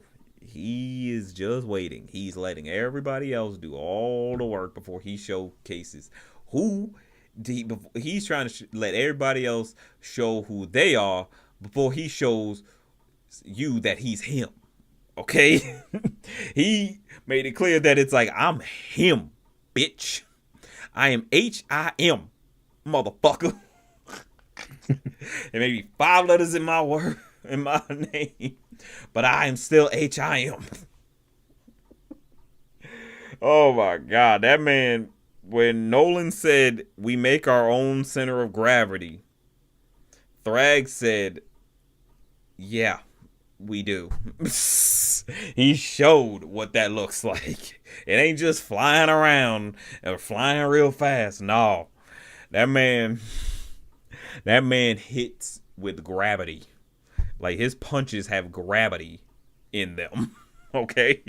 He punches you up, but somehow you got hit with gravity. Like, man sent Nolan all just up, and Nolan could not recover for a minute. It took a bunch of bodies for Nolan to crash into before he slowed down enough. I'm like, see, I was like, I don't know why anyone thought this man was sweet. I don't know how anyone could think this nigga is sweet. Like, no, there's no way a nigga like this was gonna be sweet. Oh my God. Oh, and everybody got caught off guard when this man just when he and then it's like Mark had to go against him. That's where it's like, no, Mark. No, Mark. Nolan didn't even stand a chance. What made you think you would stand a chance? Like, Nolan punched him, right? I mean, no, not Nolan. Like, Mark punched him, right? Mark punched this man. He ain't flinch. In fact, Mark punched this man and nightmares came out. That's all you saw was a nightmare. Flash of a nightmare from punching this man. And I'm like, okay, no, Mark, you stop. You stop. You should stop. Don't continue. God. But, and it's so interesting because that war between Mark and him, the Resistance and the Viltrumites, it's like you see them doing so well, you know, like they were genuinely dwindling the numbers and doing so good. And then you got their leader, Thetis, who makes the dumbest call, telling them we need to chase them in while their numbers are low, you know, while they're, you know, trying to get their bearings and shit. And I'm like, no, you didn't. No, you didn't. You should have let the enemy come to you. You screwed up when you decided to chase after them. It's like, let them get their bearings. There is nothing they can do. They can't make more. Okay? Well, but Lord, man. And so that, it's like they were doing so good, even though it's like they were put on the ropes here and there. But it's like when you chased after them, it got too real.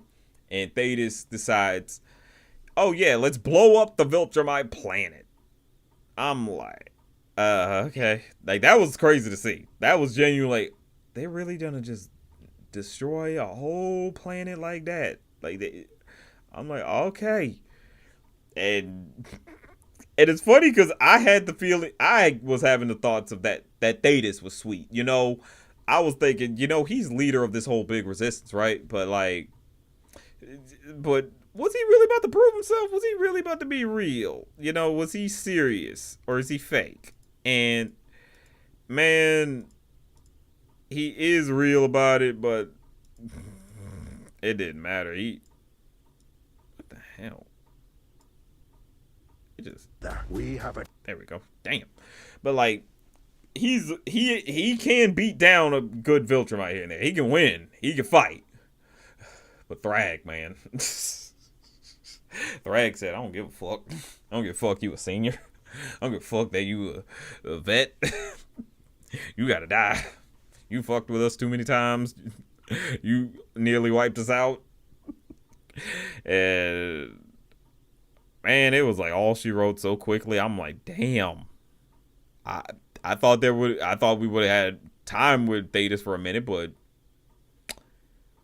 they said nope. Nope. I'm like, okay. That's how it goes. He's just gone. Ooh. Season. But yeah, man, this show this show keeps having twists for you, man, and they're good for it. They are really good for it. Like, oh, I can't. I do. I'm excited to see where they take season 5 because of how this one ended with the whole the Viltrumites have finally gotten to Earth, and now fucking, oh man, now he has to deal with them just being amongst them. That's Mark having to deal with that type of stress. That's gotta be terrible. That's terrifying. Like, because it means literally, it's like, what if they deal with an annoying human? Because they're going to, they're going to deal with some annoying human. And, but at the same time, it's like, I don't know.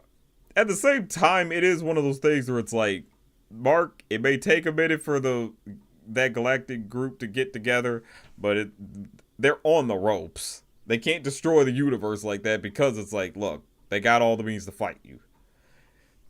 But Lord, it's such a crazy hostage situation. I'm curious what you all what do y'all all think of season 4 of Invincible? Like shout out in the chat. Oh, Who voices Thrag? Because I haven't actually heard him yet. Huh? Who voices Thrag? Lee Pace. Lee Pace, really? Yeah, I was surprised. He's really good. Like, he really plays the role well. But I was surprised to find that it was him, because I was like, damn, man, I haven't seen you since, I haven't thought of that guy in forever. I saw him in The Running Man, but that's about it. Oh, man, I still need to watch The Running Man. It's all right. I mean, you're there for Glenn Powell mostly, and he does a good job being like the lead. It's not my favorite Edgar Wright movie, but it's okay for like a contemporary. Wait, it's thing. Edgar Wright? Yeah, it's Edgar Wright. Holy shit! It's not like any of his like movies, even like Baby Driver in terms of like its stylization, which is like like I do kind of miss it, but at the same time, it's just like it's just kind of a real movie. By comparison, I wonder if it's because it's an adaptation, but at the same time, maybe. It's like he's adapted Scott Pilgrim pretty well into being a unique style. So, but I don't know. I kept hearing like with it because it's based on another Stephen King movie, and it's funny because it's like I saw The Long Walk like last year, and that came out like a few months earlier to The Running Man, right? Yeah. And so I was like, okay. So watching The Long Walk, it's like that shit made me cry. That shit is really. That is a hard movie. All right. Like that was a snub for the Oscars. Everyone should have been pissed when them actors did not get nominated. That was a fucking good movie. Yeah, I had a friend who watched it and they did not care for it that much, but I Oh, it was good. But really? Okay. It's interesting because I was interested in The Running Man, and to find out for people, it's like the people who've seen Long Walk, they're like, no, that's really good. And then to hear when The Running Man comes out, they're like, it's okay, it's all right. Yeah, I know. I think they changed the ending of it, like the actual like things for it, but that's about it. But I don't actually know the exact details because I never read the story. I mean, I know for what you call it, The Long Walk, they definitely did change the ending for that one. But from what I looked up, it was actually kind of for the better. That's typically the case with Stephen King stories. It's not even like that the book's ending was bad. It was just like with the way the book ended, it's like, okay, it's more cynical. And they said, with what this is, where with this journey these characters were on, let's try something a little more like let's try something a bit more definitive, something that says a little bit more, but still being a bit open, Yeah. Yeah. Oh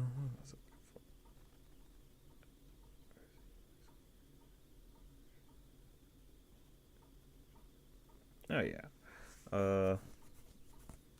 Yeah, just recently, I don't know if you saw this, Glim, the Resident Evil trailer dropped. I did watch the Resident Evil trailer. That looks kind of fun. Yeah, I know some people are gonna be mad with it because it's like it's Resident Evil, but not really. I think that's what a video game adaptation should be. I think it should just be like some side story that like kind of pays homage to the games, or like is it in the same like kind of universe like that. I think that would be so much better if more video game movies just did that in terms of just like Pure adaptation. Yeah, yeah. I can understand that. I can get. I can also get like for those who've watched a bunch of who've been watching these Resident Evil movies be so wrong all the time that it's just like, God damn it, can we just get something that gets the games? So it's understandable, I think, for some to be a bit upset that it's like it's not it just it feels like it carries the name but not everything that Resident Evil's supposed to be, you know. But Yeah. I'm just excited because I loved Weapons, and I think Zach Krieger was exactly. a really good director for that, and I love White as Kids, so that was just like a cool little thing to see there. But like Weapons was just fantastic as a horror Oh, movie, and I don't even I'm someone who does not care for the horror genre even a little bit. yeah, that's my biggest thing with the this trailer was that even if it's not like a great Resident Evil movie, it's like I still think it'll be a good movie though. I'm Like, hoping it feels like he gets the vibe of the games down, especially here. yeah, I think that's honestly fine. It's like I get it. It's like, hey, people want to see Chris, people want to see Jill, um, and so on. But I don't know. I mean, it's a matter of adaptations should be more about spirit rather than just you got the exact same thing, but nothing. But now it's in motion, I guess. The problem with with them wanting like a Leon Kennedy like movie is the fact that they are such good video game characters because you can really feel like the stupid amounts of like power and just like skill and strength that they have, and you can't really get that in a movie. Especially Yeah, like, a lot of the ridiculous shit that happens in it, like Resident Evil 5 when he's punching a boulder. Like it's yeah. You wouldn't get too much of that stuff in a live action movie because it's like, well, these are just guys. yeah. Like they're not exactly muscle, but well, they are muscular in a sense. They have to be Oh yeah, the way definitely. they're doing, but it's Yeah, still a Chris little bit Redfield like especially is like the most muscle bound man you've ever seen. right. So it's like, yeah, they got they gotta have to take some liberties here and there, and Oh yeah. I guess it's one of those.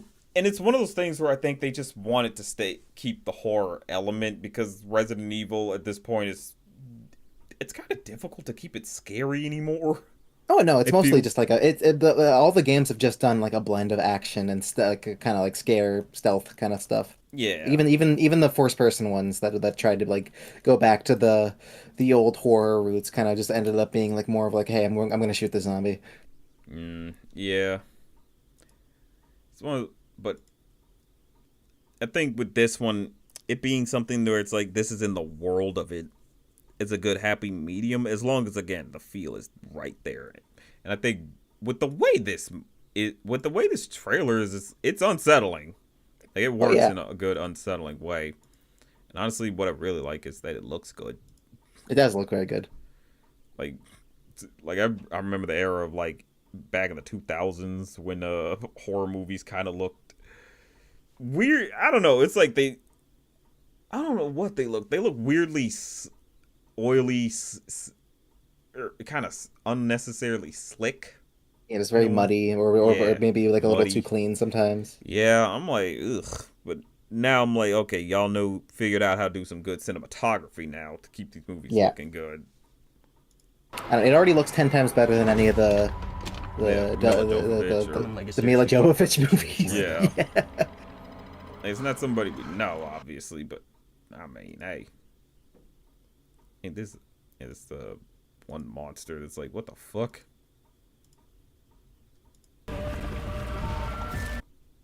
Yeah, man. I'm gonna be interested in seeing this. I've never really watched any of the Resident Evil movies. You should. I mean, you watch them to laugh at them. That's it. And That's even then, some of them are boring. Like the first one's boring as shit. yeah.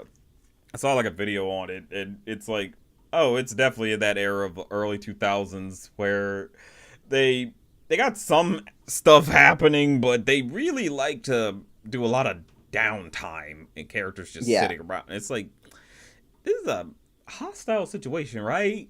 Why how do these characters get this much downtime? Like, come on, guys.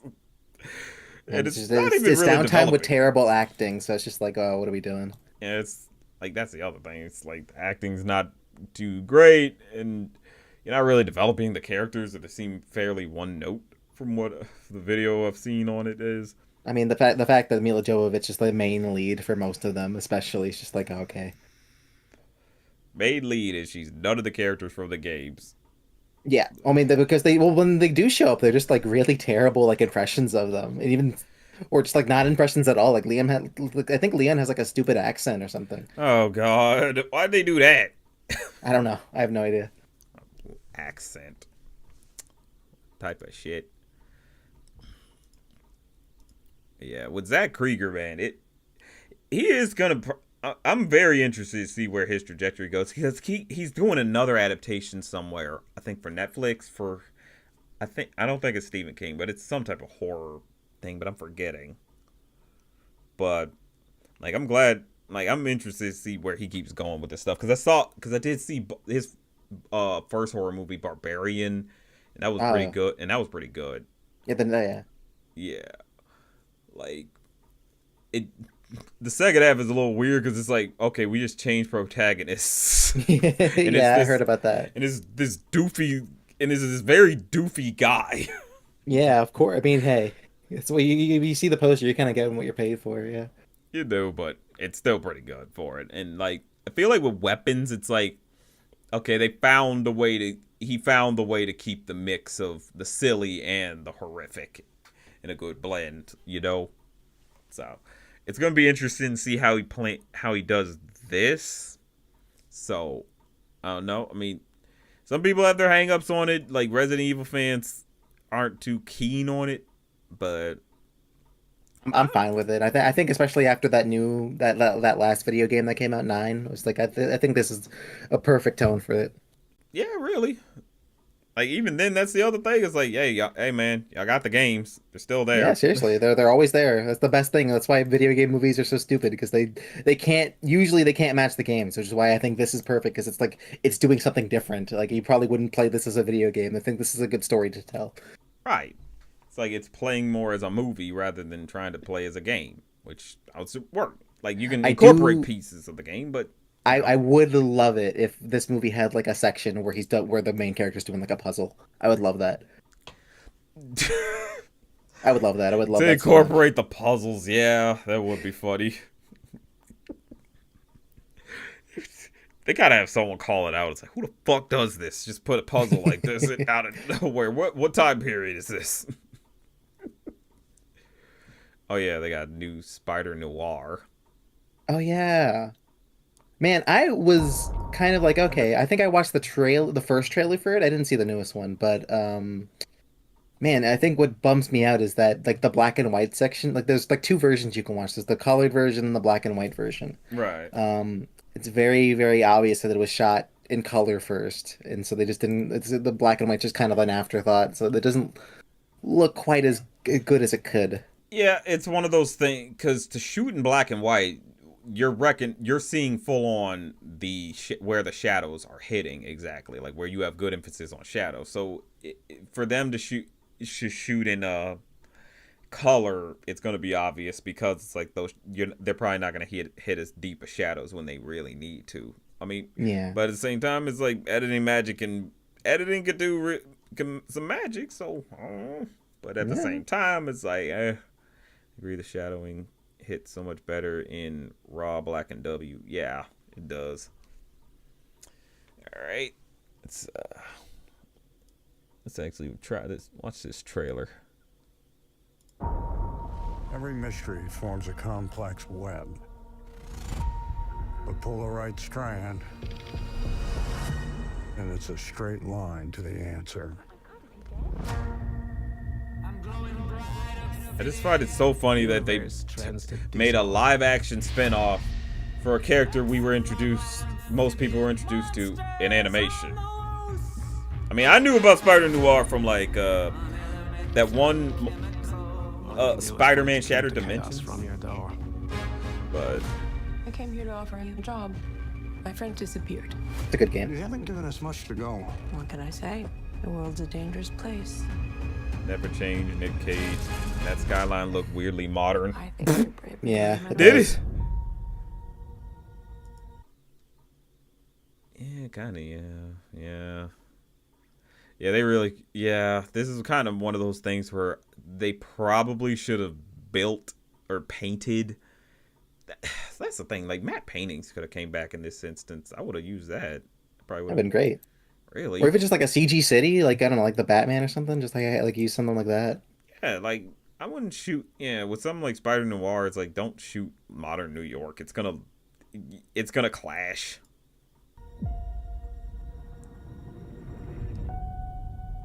Got me growing 6 packs.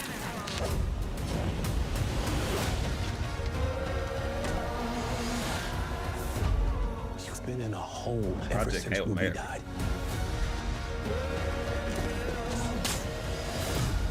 We're chasing ghosts. Maybe we can be alone together. This is your chance to put that shovel down. Yeah, see that? So what are you waiting for? Yeah, see that, yeah. Let the best man live. This is how it ends. I wonder if that's supposed to be like Electro. Could use a hero. Which would be funny if that's the first time we. Oh no, that Is the point? would be funny if that's supposed to be Show him and actually. down. First white Electro in cinema. In cinema. Yeah, What happened to your face? like black people got him first. Walked into a door. How many times?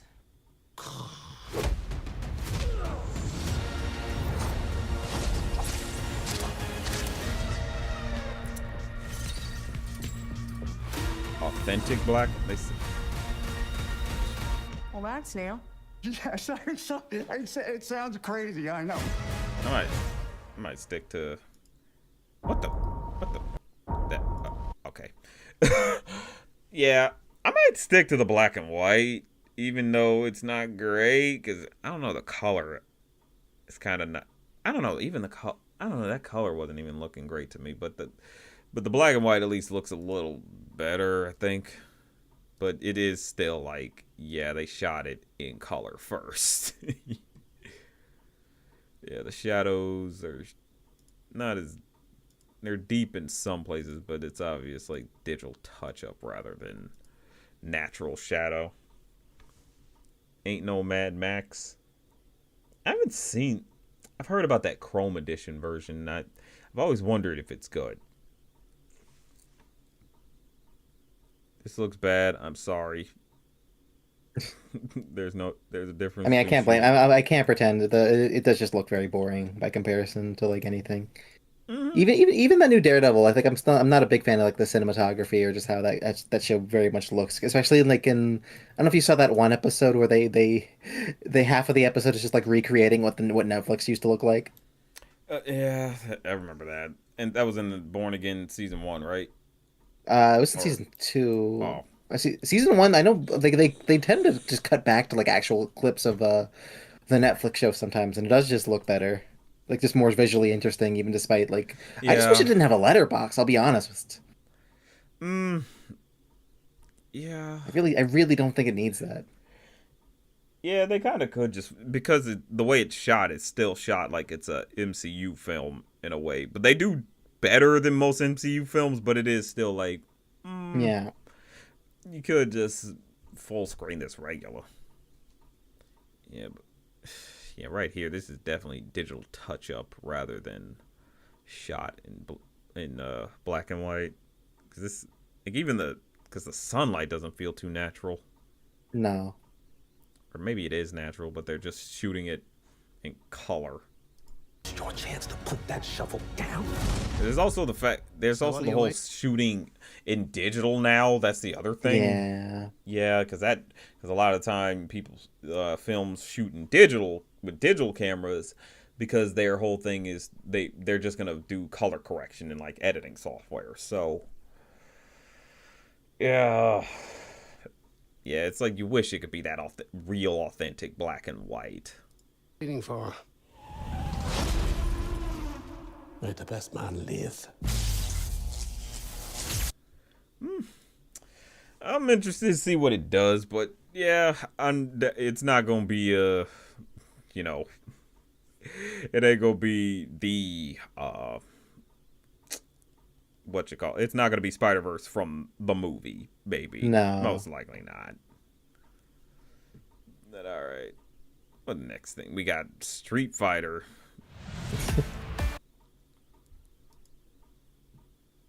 Which is interesting, honestly. I watched this before for them, and I guess we could go through it, and I'll just kind of give my thoughts as it goes. I got good news, y'all. Gathered here. I think it's another one where it's trying to do. It's another good idea in terms of just adapting a really silly concept. It's just to literally go all out, which I feel like no video game movie has really done. Yeah, at all. sincerity. I think that's really the big thing with a lot of these movies and adaptations is understanding sincerity is important, dude. Like, just be real about this stuff and love this shit. Stop trying to just stop hating on it. Stop pretending it sucks. Stop trying to do wink and nods to the normies who aren't even really winking back. Like, let's be real. It's like you're winking to them and they're like, who the fuck are you? Like, just let these things be themselves. Let these properties exist as they are in these adaptations. They don't have to be one-to-one, but let the spirit live on, you know? That's still the biggest blemish is that Andrew Schultz is in this shit. That is still the biggest fucking sin is that Andrew Schultz is in this bullshit. That is kind of silly. I'm like, I don't know why we got Eric Andre in here. I don't know what that's about. Eric is not as bad. It's weird. Oh no, absolutely no. Yeah, it's just a weird choice. It's just funny. Yeah, but I mean, with Street Fighter, you can have some weird here and there, and I think Andre can bring the right type of weird. But Andrew Schultz is literally nothing. I don't know what the hell he brings. Like, I don't know what the hell anyone thought. Yeah, man, we really need Andrew Schultz. Like, you cannot name a joke from Andrew Schultz to me that's a gut buster, okay? So, whatever. He's in here. Hopefully his role is small. I'm not gonna fake it. The fact that they even do the whole bonus game with the car, like, I'm like, oh, we're really doing that. Got the crowd in the back, which, I mean, yeah, that's Street Fighter too as well. Yeah. Like, I mean, it does feel like they're gonna stay true to what Street Fighter is, which I'm in. He's having fun with himself, unlike any of the Mortal Kombat movies. Suppose we do got to go over Mortal Kombat after. I haven't looked at a second of that new movie. I just know Carl Urban is Johnny Cage, which is a weird choice. Yeah, replacing Cade from the first movie. That is very funny. That is very funny. We made our funny OC to be like the audience surrogate when we already have like Johnny Cage or Liu Kang as like a literal protagonist. It's gonna be so funny to roast that movie when we get to it. This is your shot at redemption. Damn. Now that that's the one thing that's a little bit like, okay, 50 Cent as Balrog, and he doesn't look bad really. Like, he fits the build. Yeah. It's just his hair. It's just funny to see like that and like the guile. Just like those just really fully commit to it. I'm like, they gots to, bro. Like, commit. Yeah, he got that doofy looking haircut. He owns that shit. He knows what he looks like and he owns it because he knows he can whoop your ass. That's why. Were you gonna show? Jesus. The path I'm on now is not one of combat. Maybe it's Ken's turn to be champion.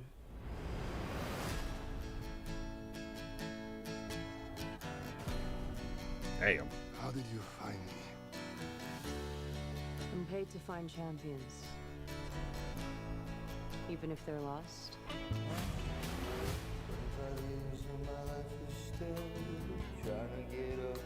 Got Ken fucked up, man. This is divorced dad Ken. It's Street Fighter 6 Ken, yeah.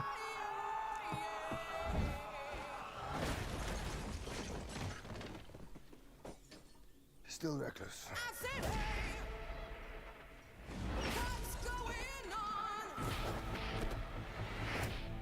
Sit down. This tournament is not what it seems. I do like that bit of friendship they got. Yeah.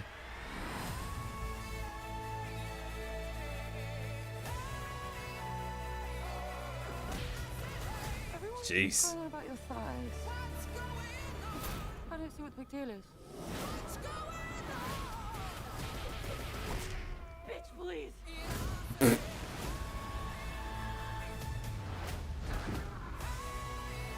Jeez. Yeah, there's some wipeouts in this. It's fun to see like cartoon violence like this, especially. I feel like most movies don't even like try to have like fun with this kind of stuff. They don't. I mean, the movie that tried to do this, we'll talk about it after, but is Speed Racer. And, Oh yeah, oh yeah. And honestly, that's one thing I'm a little bit like, if they're not aware of the powers, I don't know, because I'm like, they should be aware of the powers. How can I turn that off? Keep that off. Thank you. But like, yeah, I'm interested to see where this goes. Like, Having fun, yeah. I remember I tried to watch that one Street Fighter they did, The Legend of Chun-Li. Oh my god, yeah. I didn't finish it. I've only seen the 90s one. I could not finish that shit. No, that's very fair. I got halfway through, and once she beat Vega, who turned out to be that one dude from the Black Eyed Peas, Taboo, I was like, okay, that's a movie, and it was really stupid. Like it was so bad. No doubt. I'm like, and it really was afraid. Like it genuinely was afraid to be Street Fighter. It's kind of crazy. I'm still floored by the choice to get David Dasmalchian as M. Bison. I think that's a really crazy casting, but also that's kind of fun. It's kind of like they're kind of pulling a Raul Julia with him, seemingly. Right. Just him be. That's what I'm curious to see if he's able to pull that off, because it's just like, yeah, he's not that buff. He's not someone you think as big tough guy. You know, you could see him as the small calculating type guy. But I don't know. I'm curious to see if he can pull off Bison. I don't know. He surprises in a lot of stuff he shows up in. So I'm curious what his Bison is gonna be. The Ken and Ryu. I do like that they recognize that it's like, yeah, these are sparring buddies. Like they fight, yeah. They greet each other by fighting. I'm like, yes, that's how you treat these two. That is Ken and Ryu. They love to fight, but they are absolute friends through and through. Chun-Li, I haven't seen a lot of Chun-Li in terms of her personality, I want to say, but I don't know. I guess I'd have to ask like Street Fighter experts on that one. I mean, it's weird because she's usually just like she's like a undercover cop or whatever, which is very funny to think about. But it seems like she's like kind of bringing everybody together. Like she's like going to Zangief and like all the world warriors, and it seems like they're kind of doing their own thing with her. Yeah, which I think they're kind of trying to make, because I'm pretty sure, because Street Fighter does do the whole, they're the good guys and then they're bad guys types, and so them trying to make it more about them forming a team, I think is a good way to really make sure it's like, we got to get we got to somehow find a way to get all these characters to come together, right? So okay, the team angle. They're in a tournament, they gotta fight to win in a way, so that works. So I'm interested in Cammy, like especially the actress that got to play her, because it seems like she's not really doing a Cammy, because like she's the blue outfit she's wearing. That means she's like basically a slave to M. Bison ostensibly, but also she's like having fun with it seemingly. It could be undercover. Very very interesting to see. Maybe. Yeah. I don't see what the big deal is. Okay, trying to get to where they show. There we go. Yeah. Yeah, it is a bit like servant outfit. So I mean, yeah. So that's what they're literally called. They're called dolls in the games. That's what the outfit's called. She's like a mind control victim kind of thing. Okay. I never really knew Cammy's story like that, but that can make a lot of sense then. Alright, so with Street Fighter on the way, I'm curious to see if they actually pull it off. This trailer is much better than that one they showed at the Game Awards. Oh, definitely. That shit where they butchered fucking punk tactics. I'm like, you almost had me hyping, and you fucked up. The way you cut that song up and the way you cut that trailer up pissed me off too much. I'm like, now I don't think I ever want to see anyone use punk tactics in the trailer because y'all don't know how to use it. Trailers are getting crazy with the mashup songs that they choose. Like there was the Daredevil trailer right before the show came out. That was just like the Lithonia. It's just like Donald Glover. It's just like that's just like a terrible, terrible mashup. It's like crazy. That's just how I've been thinking about this season every time because that promo. It's funny. Oh my god. Ooh. Now we got Mortal Kombat 2, which to give my quick thoughts on that the first one. I think I did watch it actually. I barely remember it. Exactly. I mean, I remember it, and I remember it's like, boy, there was not a lot of Mortal Kombat in this Mortal Kombat. Like, where is the damn tournament? Like, that was my question. Like, where's the tournament? Like they're doing all this other shit behind the tournament about to happen, even though it doesn't happen. I'm like, how the fuck is it called Mortal Kombat? You were saying no? No, I think I remember like just like the beginning of that movie being like the only major fight with like Scorpion and Sub-Zero, and it was just like okay. Yeah, there was a fight between Kano and Sonya. I know Melina was there. I know they had Natara also. She gets like murked immediately, which is very funny. Yeah, the OG character Cade. Oh, yeah, we have to have a fun. The OC they made for the movie because they were like, we need Asian representation, and I'm like, Liu Kang. You have Liu Kang. You have two ninjas. Your mascots His brother, are two different ninjas. Kung Lao. Kung Lao. I'm like, Katana. Like, Jade. That's ridiculous. What do you mean? I was like, you needed Asian representation. It's Mortal Kombat. The main character is named Liu Kang. Yeah, it's ridiculous. I heard they were gonna put the Cade in the new Mortal Kombat game, but they didn't have time, so they just cut him out. That would have made people hate that game even more. People hated the new one. Yeah, no one bought that. But people hated the new one because it was just like a reboot, another reboot, which is like unneeded. Like we don't need more. Exactly. I'm like, what the? I'm like, wait, you're rebooting the story again? We just did the new generation and shit. How are we rebooting? I didn't. That's why I ain't pick it up. I was like, y'all, until y'all figure that shit out, have fun. I'm out. Yeah, it's ridiculous. God. And so they came in with the sequel and replaced Cade with Carl Urban to play Johnny. What's his name? Johnny Cage. Cage, yeah. Johnny Cage. I was about to call him Johnny Cash. But like which is very weird because he is very much a you get that guy to play Kano kind of guy. I don't. It feels so odd. Yeah, Carl Urban is like real. He could be really good. And he could be a dickhead character. Yeah, but absolutely. A showboaty dickhead character is a little tricky. Butcher is his dickhead character. You know, that's like, or hell, Dredd. Yeah, Judge Dredd. Those are like grizzled people, grizzled guys. You know, Carl Urban is kind of a grizzled dude.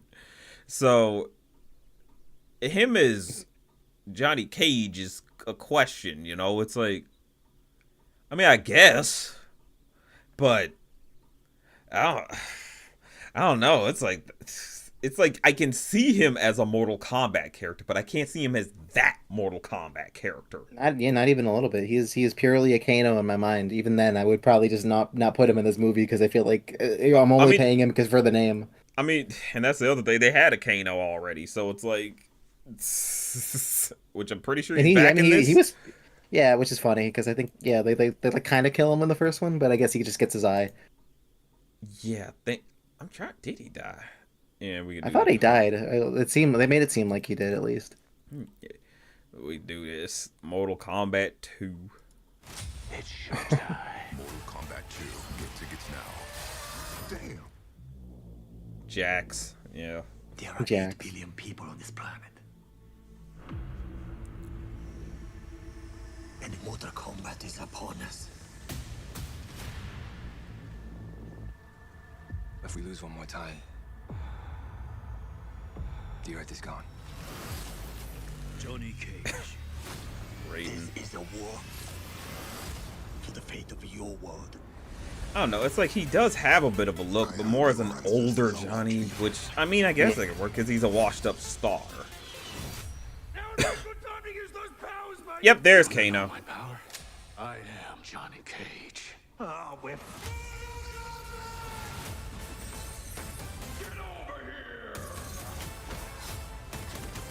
Damn. Remember, if you fell, the earth falls with you. Uno mas, thanks, Ed.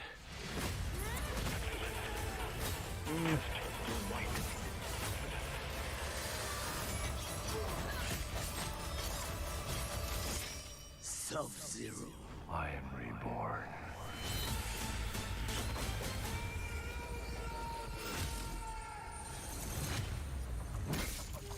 Damn. Mortal Kombat 2. Rated R. Get tickets now. Switched it on him. Remember. Yeah. I don't know, man. What do you think, Gleb? Maybe it looks pretty boring, honestly. I mean, I can't even like it looks a little bit more interesting than the first one, I guess, because there's a little bit more color, more going Yeah, on. more going I mean, on. like Carl Urban's like trying at least a little to have a bit of fun, which is nice. But yeah, it's Carl Urban though. Like he's always he doesn't fail. He never lets down. yeah, honestly. he's good. He tries in his roles. And Yeah. so yeah, I'm not really that excited. That's really it. It's like I want to be, but I don't know, man. I feel like Mortal Kombat probably needed a break for a minute. Maybe I needed another reboot. not a reboot. Hell no. Just take a step, take a time out for a minute. Give us a few years without you. You know. I guess it has been a few years. I mean, that first movie came on like the early like bit of the pandemic because I remember that was like Yeah, that was a pandemic movie. Holy fuck. yeah, That was a. That's why it's 2021. That was it. That's the reason why it's a core memory in some sense. Oh, but I mean, all the new characters they're adding look good, so it's not like. I mean, I'm happy Jade's there. I think that's a fun look for Jade, like the bald kind of thing. It's kind of nice. Yeah, to really differentiate her, because let's face it, most of them ninja girls all look the same, like They just do. carbon copies of Katana. The Ed Boon cameo. Yeah, and even Katana they made different enough.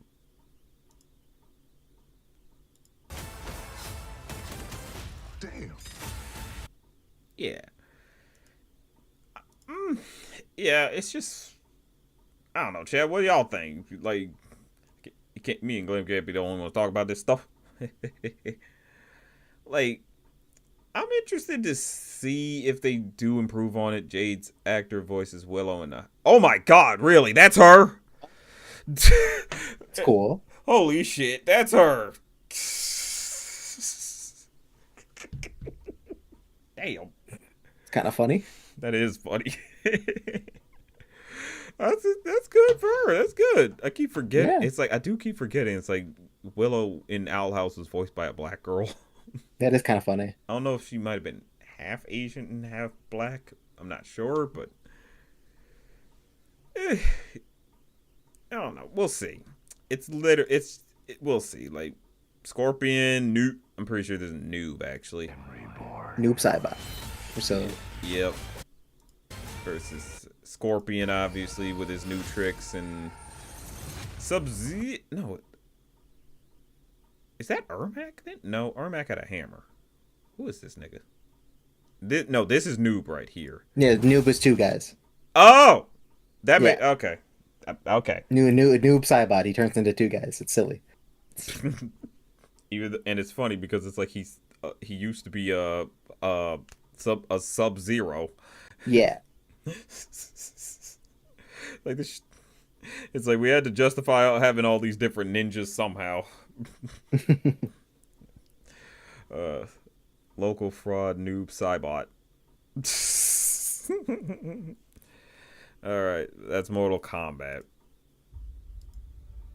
Hey, Frank. Hey. You can look at the Punisher.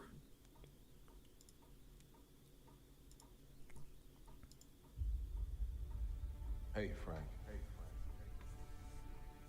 How you doing, brother?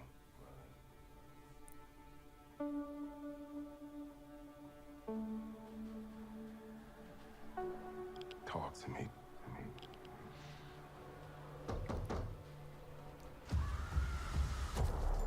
Jeez. Tell me what's Wait. going on. Wait. I don't think I ever noticed that because I did watch this trailer before. Which one? The Punisher. Oh shit. Yeah, I remember seeing that. I was just like, oh man, that's kind of crazy to think about. Right, I'm like, he wrote it. Okay. Yeah. That's gonna be interesting. Tell me what's going on. What's going on?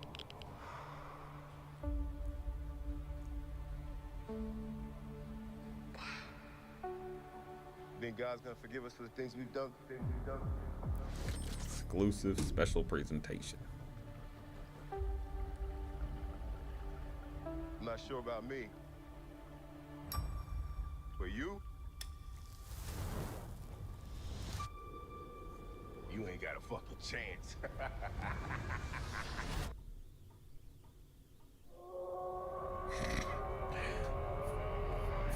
Frank special.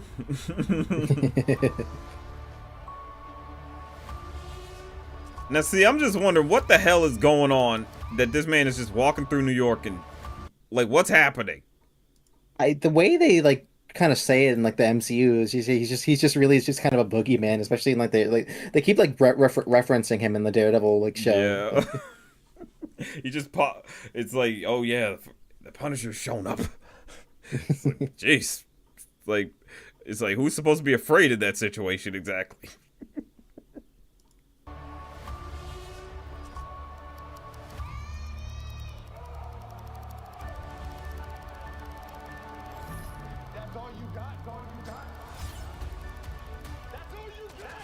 It is kind of funny to see this like kind of self-serious, like another self-serious Punisher thing. Where it's Yeah. like he's him just kind of dealing with his demons, and then like by the end of it, he's gonna be in the new Spider-Man movie.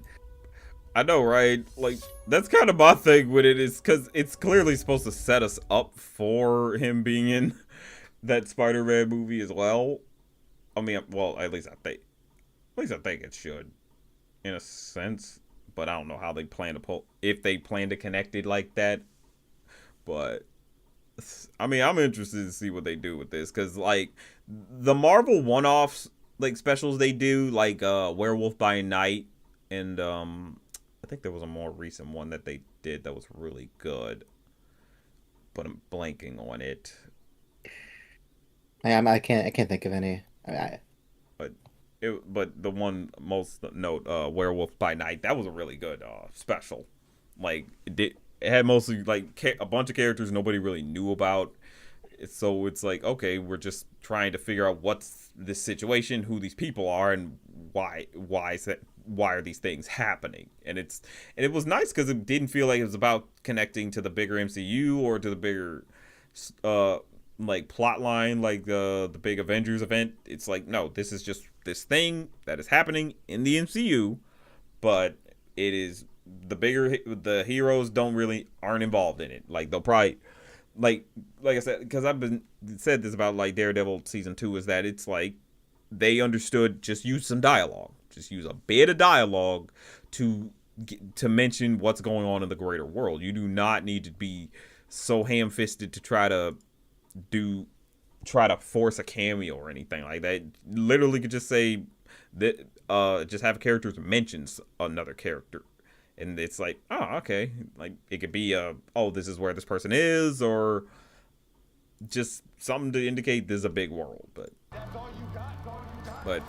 I'm interested to see this, especially with John Bernthal writing it, because I'm like, oh shit, because that adds a layer to him as Punisher a little bit. If this special is really good, like if it's really good, it's like, yeah, he is the Punisher. Fuck anyone else trying to say that there should be a new one. This is the Punisher. You know what I mean? I think Burnsall's a pretty good Punisher, especially. Having seen him for he's been the Punisher for like a decade, which is very funny to think about. Oh shit!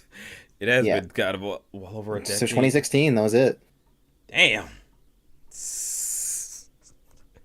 That is funny to think about. It's been a decade, and this man's still been Punisher. Like, I mean, hey, he was built for this role, man. He was good. Yeah, he's so good.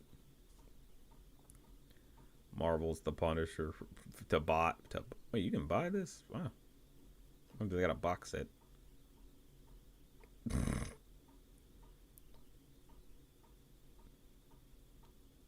I guess we could probably wrap it up with Jackass.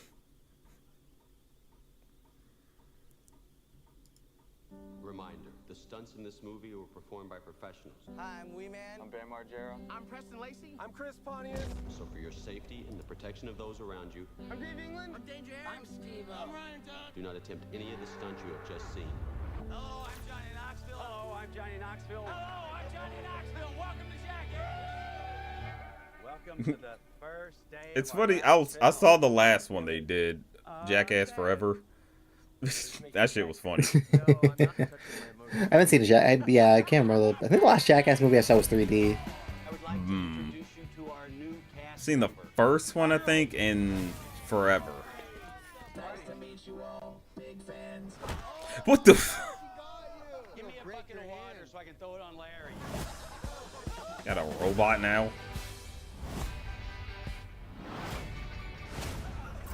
25 years and we haven't learned a goddamn thing.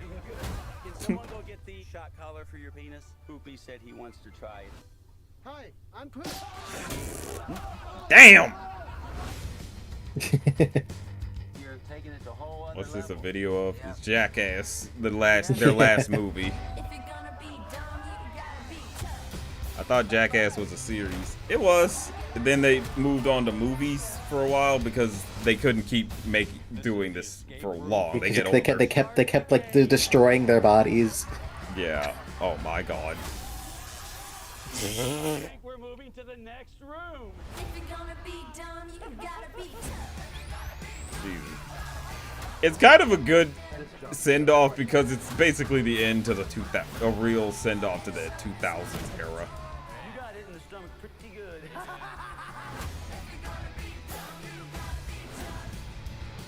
We are going to be making history today with the first robot prostate exam. This is what Jackass. What the fuck? 50. You see the finger on that thing? That's not a finger. It's a claw. Let's let it rip, baby. This is nuts. Jesus Christ.